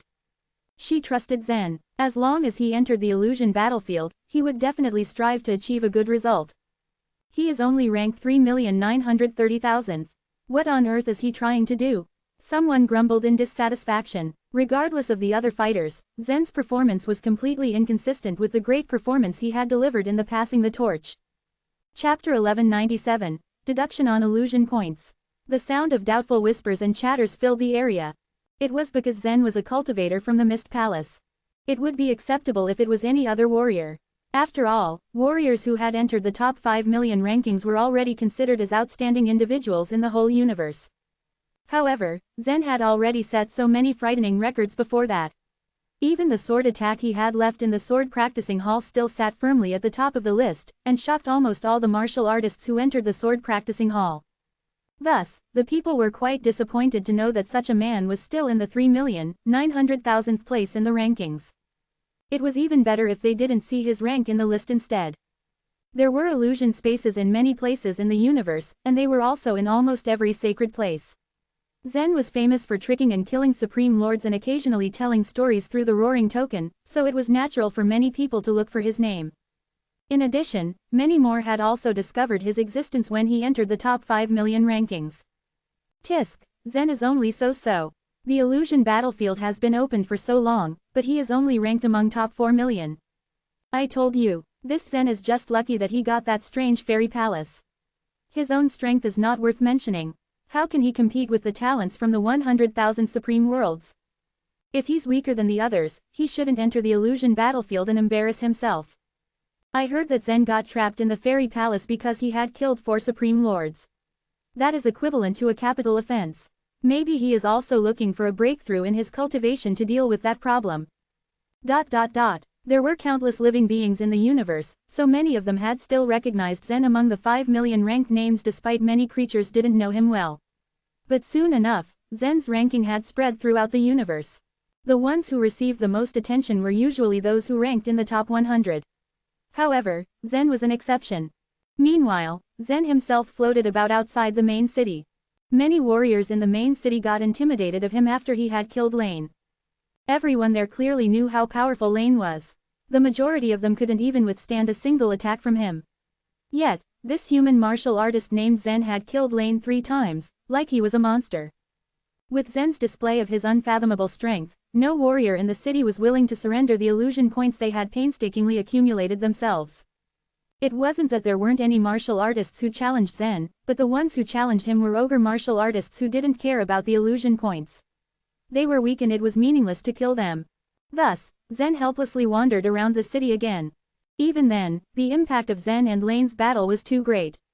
Wherever Zen flew around the city walls, all the warriors inside followed him. But it wasn't because they wanted to challenge him. Rather, watching a battle between powerhouses was greatly beneficial to them, so they didn't want to miss any opportunities. Therefore, a black mass of ogre martial artists would immediately tail Zen by the city walls everywhere he passed. With such overwhelming attention, who would be so stupid as to stay outside the city? Some of the warriors who were fighting outside the city noticed the commotion on top of the city walls. When they saw Zen rush towards them alone, would they dare continue their fights? One by one, the warriors outside retreated back to the main city. It was quite silly, even Zen couldn't help but laugh wryly at the scene. It was just because the rules in the illusion battlefield were like that. It was useless to complain, but Zen wasn't used to complaining anyway. After Zen had circled the city twice, he found that it was hopeless to gain illusion points. In the end, he had given up. When he had returned to the main city this time, however, he had already acquired 300,000 illusion points. He suddenly thought of the cave at that moment, the cave which only allowed those who could pay 300,000 illusion points to enter. It was meaningless to stay in the main city anyway. Even if he walked a bit more and fought some warriors, he still wouldn't get many illusion points. He would be better off exploring the cave first. The illusion battlefield's rules were illogical, but maybe they had something to do with the wilderness. After all, the purpose of the illusion battlefield was to decide the strongest living being in the Soul Sea realm. However, even the mightiest powerhouses wouldn't be able to do anything if everyone stayed in the main city. The longer Zen thought about it, the less he hesitated. He looked around the numerous warriors on the city wall, and then flew out into the wilderness once more. Dust rolled down the ground from the feet of the 6 ogre warriors who stood at a corner of the city walls. All of them were focused on the direction where Zen had left. This human martial artist left alone. Should we follow him? If the 6 of us join forces, we should be able to kill him. There are quite a lot of illusion points in his body. This is our chance. Those 6 ogre martial artists were known to have extraordinary backgrounds. While Lane was more powerful than them, their strengths weren't much far from his. Then again, none of them dared to say that they were confident about defeating Zen under such circumstances, but the number of illusion points Zen had was extremely tempting.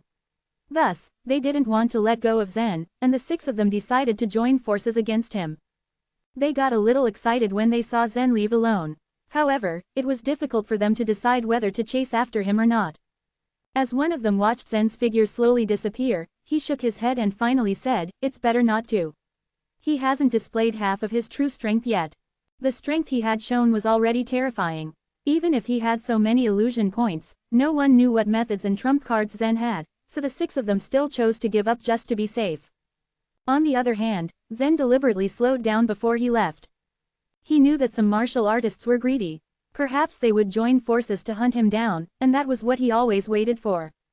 This time, however, he got a tad disappointed because no one followed him out of the city. It seems that I was still a bit too greedy, he murmured. It was indeed a bit too much for him to kill Lane 3 times in a row. But then he thought, the effect wouldn't be too different even if he only killed Lane once. He estimated that he still wouldn't be able to catch many fat sheep. Zen sped up his pace and rushed towards the wilderness since no one was after him anyway. An hour later, Zen had already traveled more than 10,000 miles and finally found the cave. His feet came to a halt, then he sized up the area. His lips curved into a slight frown. 3 more celestial mice were actually around the cave. After a celestial mouse was killed, it would revive again after a period of time. The reward for killing a celestial mouse isn't small either. 1 kill is worth 1,000 illusion points, and I can get another 3,000 illusion points every time I kill them. A strong person can repeatedly kill the celestial mice here, Zen thought. Although it was a relatively safe method to acquire illusion points, many Soul Sea Realm warriors still found it tough to kill a celestial mouse, so that they would rather kill warriors outside the city. While Zen thought that their method of accumulating illusion points was a bit stupid, yet the speed at which he was accumulating the points wasn't too fast either. I'll enter the cave first. There must be something important inside since the illusion battlefield arranged them. With that in mind, Zen didn't hesitate any longer and he charged towards the 3 celestial mice in a flash. Since he had some experience before, dealing with the celestial mice now would be much easier. He used the 8 smoky melodies and the thunderbolt annihilation and lured the celestial mice into the thunder, then used the heavenly tribulation to kill them. After the 3,000 illusion points entered his body, he headed straight for the cave.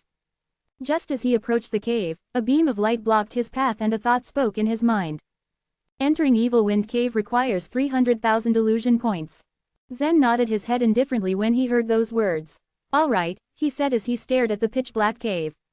Whoosh! There was a strange pulling force from the cave, which then pulled out the yellow points of light from Zen's body.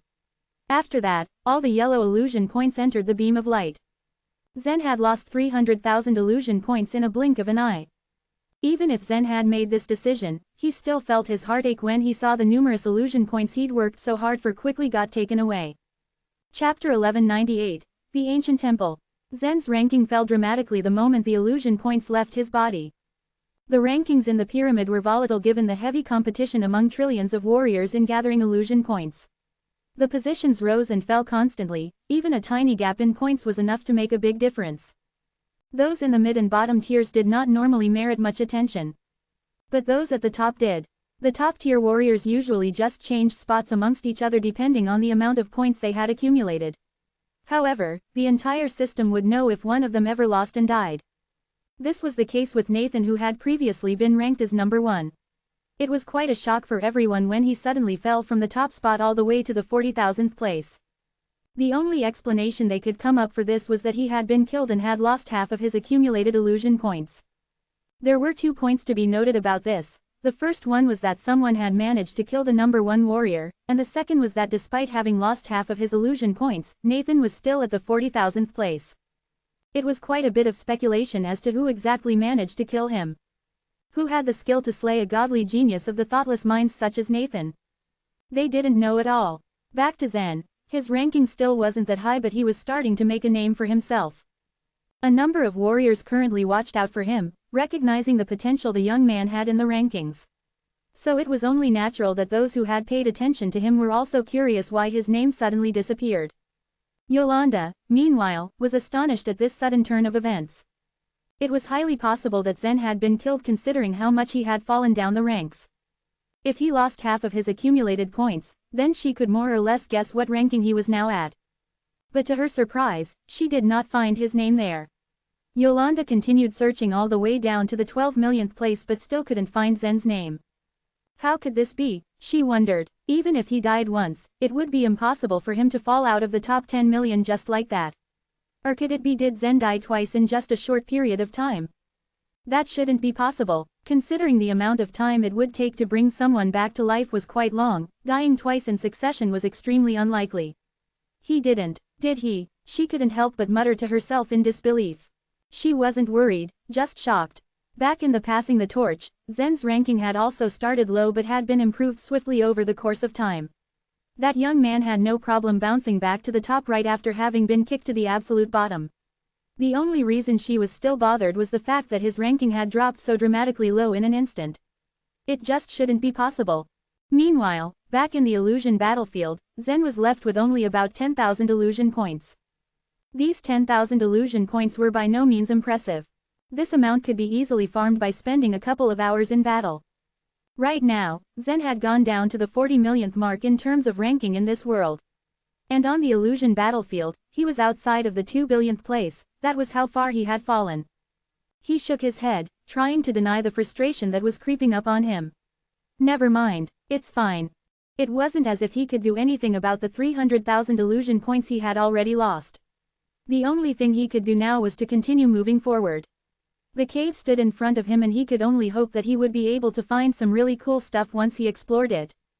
The spinning light quickly absorbed the illusion points and gradually turned into a six-winged worm that floated quietly beside him. The appearance of this strange creature quickly removed the resistance that had previously been imposed upon Zen. As he was now set free, Zen lightly took a step and finally entered the cave. The entrance was only about 10 feet wide and the path in front of him narrowed considerably as he continued down the slope. As he trudged on, he noticed there was a white spinning light that appeared every 100 feet of the path. His heart immediately sank at the sight. Did he really have to spend 300,000 illusion points per light? That ostentatious amount was truly too much. He'd much rather die for real than spend his entire life farming illusion points. Fortunately, fate was kind and his worries had been unfounded. As he approached the spinning light, the six-winged worm that accompanied him flew and directly absorbed it, maintaining the deactivation of the resistance. I need this worm to get into the depths of the cave, he muttered to himself upon realizing his illuminating companion's ability. The rays of spinning light that continually passed were absorbed by this worm. 100 feet, 1,000 feet, it wasn't a huge cave and Zen soon arrived at the deepest part of the cave. There, he found an ancient, decrepit temple. It was dark and extremely dirty but Zen couldn't help but notice the faint, mysterious aura it exuded from its walls. Why is there an ancient underground temple here? He couldn't help but ask in curiosity. It was so random finding a structure here. From what he knew, this illusion battlefield had once been a supreme world that had been sealed off long ago. It was previously forbidden to go there. It was only after the illusion battlefield was opened that warriors could finally drop by and enter the previously sealed-off supreme world through the light spots cast by the heavens. The only people who were granted entry were also limited to Soul Sea Realm level warriors. That raised up a question in Zen's head. Were there any living beings in the illusion battlefield before that? The three celestial mice, the spinning lights, and now this six-winged worm that had served as his guide, they were all obviously prearranged, but the question was by whom? Zen didn't know. He had just ascended. He was the worst person to ask these things. The only thing he knew was that out of the three forces of the human race, Buddhism only prevailed in the blessed Buddha land. The 10th grade sacred places in that land were referred to as blessed places or temples. Could the ancient structure in front of him be connected to this great blessed Buddha land? There was only one way to find out. Zen, with no hesitations whatsoever, entered the temple's doors and was immediately greeted by a smiling Maitreya Buddha statue. This statue had a round face, a round belly, glaring eyes and was astride a majestic horse. Zen knew it was just a statue but he couldn't help but feel unsettled at the way its eyes glared at him from all directions. He almost wanted to turn away from it though he didn't know exactly why. Nevertheless, that didn't mean that the entire place was no different. The temple gave him the creeps and Zen just had this bad feeling in his chest that he couldn't shake off now that he was now inside it. However, this bad feeling was what he needed. This was the only trustworthy radar he had for knowing whether or not he was going to find great treasures in this secret temple. The more he was weirded out, the higher the possibility that this temple hid a great and extremely valuable secret. Besides, he was still on the illusion battlefield, which meant whatever death he experienced, it would not be permanent. If worse came to worst, he could just revive back in the main city, though he didn't really think it was likely. He had just paid 300,000 illusion points after all, so this trip had better be worth it. Knowing all this, Zen then made his decision to pass by the Maitreya Buddha and proceed into the temple's adytum. Unbeknownst to Zen, the statue he had carelessly passed by had now dropped its smile. The Maitreya Buddha's eyes and mouth had turned upside down, indicating the malice present in its expression. Truth be told, it was the stuff of nightmares. Bang! Zen jumped from the loud noise of the two doors slamming shut behind him. He had just entered the adytum but it seemed he was now trapped inside. The doors were wooden and were mostly in a state of disrepair. He could easily shatter them from the looks of them, but Zen decided against it. Looks could be extremely deceiving. If an ancient temple had the capacity to trap someone like him, then he didn't think he'd really be able to shatter these decrepit doors so easily. Realizing he had nowhere to go, Zen quickly glanced around and took in his surroundings. 4 other Buddha statues joined him in this quiet space. These statues wore monastic robes and held long sticks that were pointed towards the center of the adytum where Zen was currently at. Are they arhats? Zen muttered in confusion. Just as he sized these statues up, his ears suddenly perked up at the sound of something crackling. He quickly whipped his head and immediately realized the cause of the noise. The 4 Buddha statues had cracked, but not from damage. They cracked because they were quickly beginning to mobilize. Within a short period of time, these 4, formerly non-living, statues were fully mobile. They jumped off their lotus-shaped bases and immediately charged towards Zen. You'd think being made of stone would slow them down, but they ran like average, flesh and blood humans, which didn't help Zen one bit. Chapter 1199, Golden Buddha. The 4 arhat statues held long sticks in their hands. One of the statues pointed, one stabbed, one hacked, and one swept. The coordination among the arhats was flawless. They were not too speedy and their power not too shocking, but when Zen looked them over, he could not find any imperfections in them. The shadows of the sticks seemed to have sealed off all of Zen's escape routes. What exquisite stick techniques! However, even if there were no flaws, it did not mean that Zen failed to break through the stick attacks of the 4 arhat statues. He took a step forward perfunctorily and his figure disappeared from where he stood, appearing behind one of the arhat statues in the next instant. Whoosh, whoosh, whoosh. Even though Zen had teleported through space, 3 shadows of the sticks still followed him. Facing these stick shadows, Zen seemed to be calm. His right hand moved like lightning and pressed on the arhat statue in front of him. Clang! The arhat statue shattered, accompanied by the sound of debris disintegrating. The moment the arhat statue broke, Zen leapt like a fish out of water. He took sword steps to avoid the 3 stick shadows, then he teleported through space again and appeared behind another arhat statue. He hit this particular arhat statue like he had done to the other one. Clang! The stick techniques of the 4 arhat statues were indeed marvelous and their teamwork flawless. But anyhow, he was facing only 4 stone arhat statues. With Zen's tough physique, allowing these stick shadows to hit him could not cause him much damage. Clang! Clang! Within moments, all the 4 statues were destroyed by Zen. Now Zen's gaze landed on the entrance of the adytum. The instant the arhat statues shattered, the adytum's door opened by itself. There was no wind that assisted it. There is another adytum within the adytum. Zen was confused. Before he entered the ancient temple, he had observed that it was not large. However, now he could see another adytum inside the adytum. The size obviously exceeded Zen's calculations. Despite his doubt, Zen did not hesitate and once again stepped into the new adytum. Entering the second adytum, Zen looked around and found another group of 4 arhat statues. Another 4 statues. However, these 4 were slightly different from the previous group. The 4 statues in the first adytum had been the holding staff arhats. Their eyes were solemn and alert, and they had a spirit of eliminating devils. But the arhat statues in the second adytum looked quite jolly. They celebrated with their hands held high. Zen glanced at them and found himself influenced by their aura. He felt much more relaxed.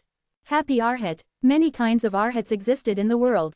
Although Zen had never been to the blessed Buddha land before, he knew that the arhats were of 18 kinds. The happy arhat before him was one such type.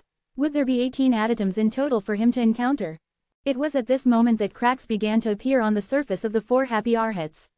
The arhats leapt off the lotus flowers, their long sleeves fluttering as they charged straight towards Zen with smiles on their faces. Whoosh, whoosh, whoosh, whoosh. The 4 happy arhats used the finger movement. The light that emitted from each of their fingers was sharp, as if it could pierce through any and everything. They went straight for Zen's vital part. Now that the possibility that there were still 16 adytums remaining had occurred to Zen, he did not hesitate any longer. He fought the arhats using his dominating physical strength.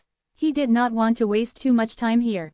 However, even when he took them head-on, Zen changed his footwork to avoid their attacks. He did not allow the finger lights to reach his body. Break now. When the 4 arhat statues drew nearer, both of Zen's palms shot out in unison. Accompanied by the whistling of the winds that emanated from the palms, sounds of rubble shattering echoed out. The 4 statues of the happy arhat were instantly shattered as well. Breaking the 4 arhat statues, Zen continued to walk forward. Once he was before the back door of the second adytum, the door opened. As he entered, the first thing to meet his sight was the third adytum. Inside the third adytum were 4 more Arhat statues. Riding deer Arhat. On the lotus flowers knelt 4 lifelike stone deers. On the stone deers were 4 unperturbed and proud Arhat statues. Anyone who looked at them could sense the noble feeling they exuded. Before long, the 4 riding deer Arhats rode their stone deers towards Zen as well. In the 4th adytum, holding bull Arhats. In the 5th adytum, holding tower Arhats. In the 6th adytum, sitting Arhats. All types of Arhats had different kinds of attacking skills and cultivation. For instance, the sitting Arhats did not attack people. They just sat quietly and did not approach Zen. However, if Zen did not destroy these 4 Arhat statues, he would not be able to enter the next adytum. He had to rush to the 4 corners of the adytum and smash each of them. The sitting Arhats sat quietly, but mysterious Buddha light covered their bodies. The defensive power was astonishingly impressive. It was not easy to shatter them with just one hit. It was because of Zen's immense strength that he could do it.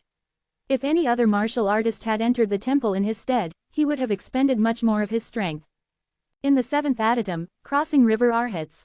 In the 8th adytum, riding elephant Arhats. Just like Zen had guessed, there were indeed 18 adytums in total. Beginning with the holding staff Arhats in the 1st adytum, the further he went, the stronger the Arhats became. The way they attacked also varied. Zen could not help but be stunned at how profound the Buddhism was. It was no wonder that the blessed Buddha land, a Buddhism sacred place, was able to hold up such a great force of the human race on its own. In the 17th adytum were 4 taming tiger Arhats. They were also known as Venerable Maitreya. Zen could feel the pressure as he entered the door. Although the taming tiger Arhats were only 4 stone statues, the strength they exuded far exceeded that of the previous Arhats. With every step the 4 Arhats took, the sound of roaring tigers could be heard. Whether it be speed or strength, they were comparable to warriors at the peak of the Soul Sea realm.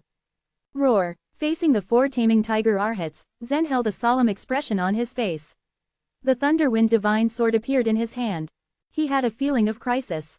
These statues were made from special stones and were extremely fragile. However, their moves were far more exquisite than those of any warriors at the Soul Sea realm outside of this temple. At this moment, Zen knew it would be difficult for him to escape. He was caught in this encirclement. Zen had passed through all 16 adytums without a hitch, but the fact that everything had gone smoothly initially did not mean that he would be successful to the end. He knew of plenty of examples of failures at the last minute. Zen would not lower his vigilance just because everything had gone in his favor previously. Whoosh, whoosh, whoosh, whoosh, tens of nether god shadows shot out from the Thunder Wind Divine Sword. However, the palms of the 4 taming tiger Arhats were sharp. They were experienced. What was more, they were fast. Many nether god shadows surrounded them, but before they could even approach the 4 Arhat statues, they were repelled by mysterious palm shadows. Come on. A glint flashed in Zen's eyes. The Thunder Wind Divine Sword had been activated to its limit by Zen. Other than the nether god shadows, the wind blades were like blossoming lotuses. Each of the wind blades floated along with the wind-like petals. However, these petals contained a very powerful and destructive force. There were also streaks of lightning that shot out. The release was slower than that of the wind blades, but they reached the Arhats before the blades did and struck at the 4 taming tiger Arhats. Crack, swish, swish, all kinds of powers were being emitted within the adytum. Zen, who was in the middle of the powers, looked like the center of a typhoon. He still looked on calmly, no hint of panic in his stance. Not even the sleeves of his robe swayed in the chaos. The 4 Arhat statues deployed their hitting method to the extreme. Every single one of the taming tiger Arhats brandished the power in their palms. As one palm print swung out, a faint image of a fierce tiger pounced out. In an instant, 300 to 400 palm prints were launched. The 4 taming tiger Arhats all waved their palms at the same time, as if 1,000 fierce tigers were circling and roaring around Zen. The shadows of the ferocious tigers slowly nullified the momentum launched by Zen's sword. The 2 sides had come to a deadlock. At this moment, deep within the ancient temple, a massive golden Buddha opened its eyes. The golden Buddha held a sword in one hand and a lotus in the other. His face was calm and imposing. He was indifferent when he felt Zen's sword aura. In this grand era, another young fellow who cultivates the emotion-closing godly way has come. The emotion-closing godly way has been sealed for over 100 grand eras. How has it suddenly appeared a number of times in a row? Chapter 1200. The Genuine Dragon. This great Buddha was rather seemingly lost in thought for a moment. In reality, Zen did not, in any way, utilize the god's intimidating strike at the given circumstance, though after practicing the god's intimidating strike for years, Zen had become proficient in that sword skill like it was a piece of cake. And with time, his heart gradually discarded a lot of intense emotions. But in spite of everything, he couldn't afford still to sever or detach all of his emotions outright. Since this was the case, his execution of the god's intimidating strike was nowhere to be perfect. Even though he had never put to use the god's intimidating strike for all these years, there was still a lingering trace of ruthlessness hidden within his sword attacks. This ruthlessness didn't escape the great Buddha's notice. And he even further realized that what Zen learned and practiced before was the emotion-closing godly way. Traces of chaotic energy were forcefully extracted out by Zen from the chaotic sea. The strands of chaotic energy had transformed swiftly into lightning and wind blades that scattered freely in every direction. There were even nether god shadows that appeared among them.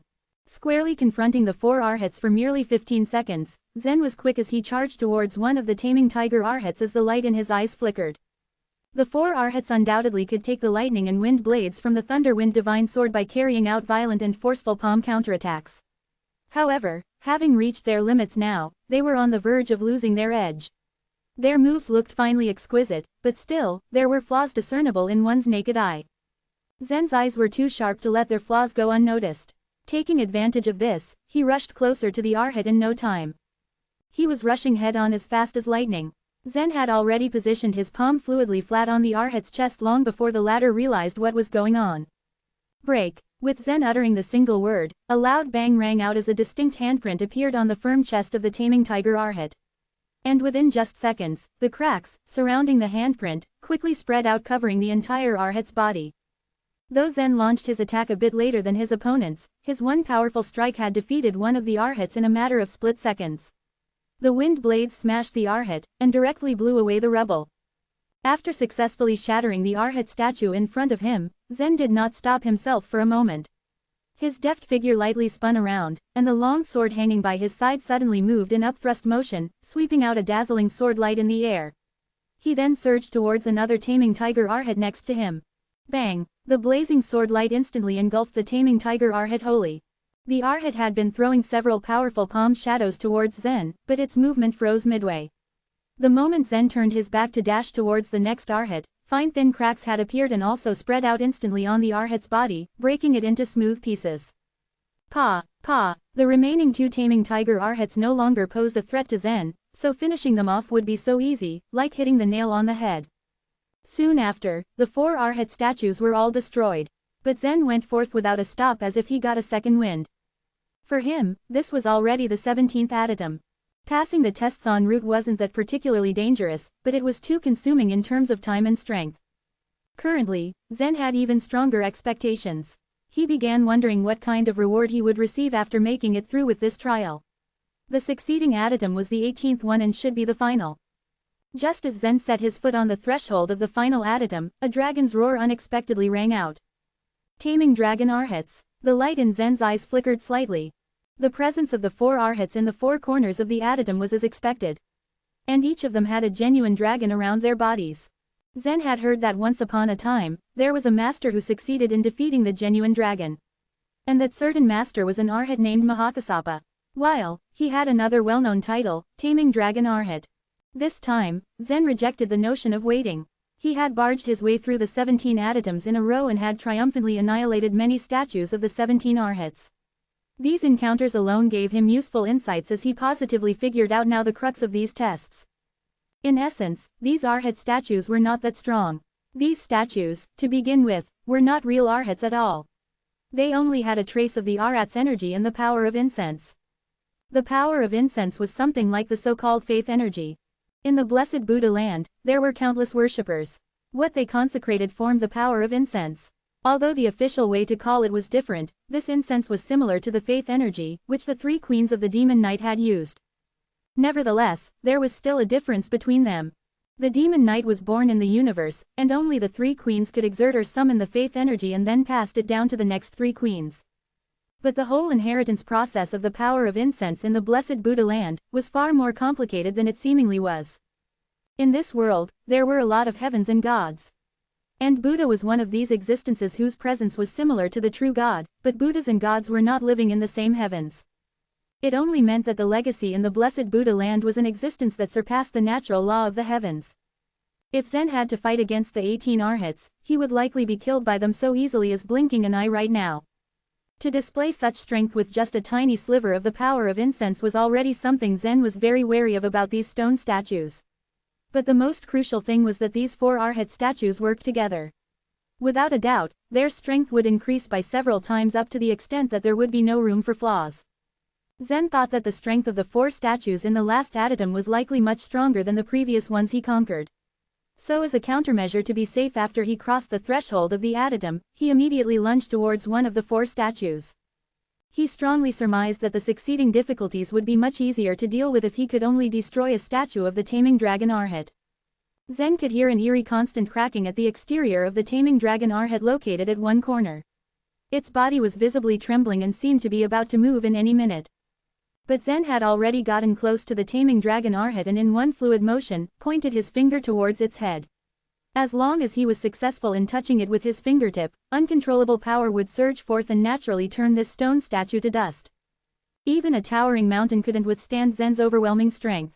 He could shatter the 8-feet-high statue with a mere flicker of his finger. Although this arhat's body didn't move, the genuine dragon sculpture around the arhat lithely snaked over the right shoulder, stuck out its horn, and struck out towards Zen's finger. The genuine dragon was nothing more than a stone sculpture. Zen did not retreat at all. He was determined to win with this move. For him, he needed to break one statue. Then after that, it would be a whole lot easier for him to destroy the other 3. The reward within the cave was something that he had to obtain. Never had Zen thought or imagined that he would feel an immense force being transmitted over to him the second his fingertip slid in contact with the genuine dragon's horn. Bang! His fingertip collided with the horn. But still, Zen took the attack by his finger without a slight hesitation, to which the horn gave off a shattering sound. At this instant, the taming dragon arhat had awoken completely. Both palms slammed down heavily on each other, and a dragon's roar rang out as if a genuine dragon had awoken within its body. And as if on cue, the genuine dragon statue on its shoulder began to glow with a jade green light. This was the light of the dragon scales. Ah-oh! In the next instant, its 2 palms split apart swiftly as they struck out, aiming towards Zen's chest. Zen engaged a sneak attack but failed. And he hadn't been able to counterattack in defense when the arhat managed to assault him in a short space of time. What a powerful strength! Zen quickly felt a sudden surge of overwhelming power gushing towards him. His entire body was sent flying backward with a loud thud as his 2 feet plowed a jagged groove into the ground.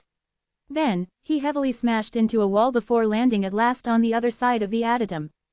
Boom! When Zen collided with such a powerful force, the shock was so nasty and violently forceful.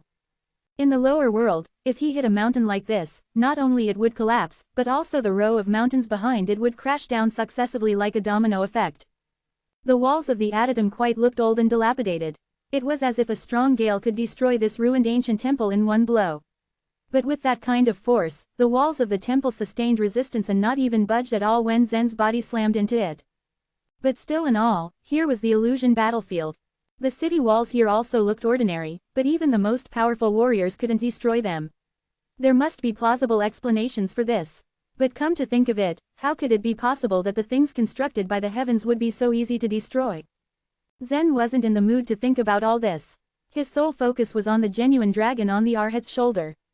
Though part of the immense strength possessed by Zen was from genuine dragons as well, he had never thought that this arhat would be able to do the same.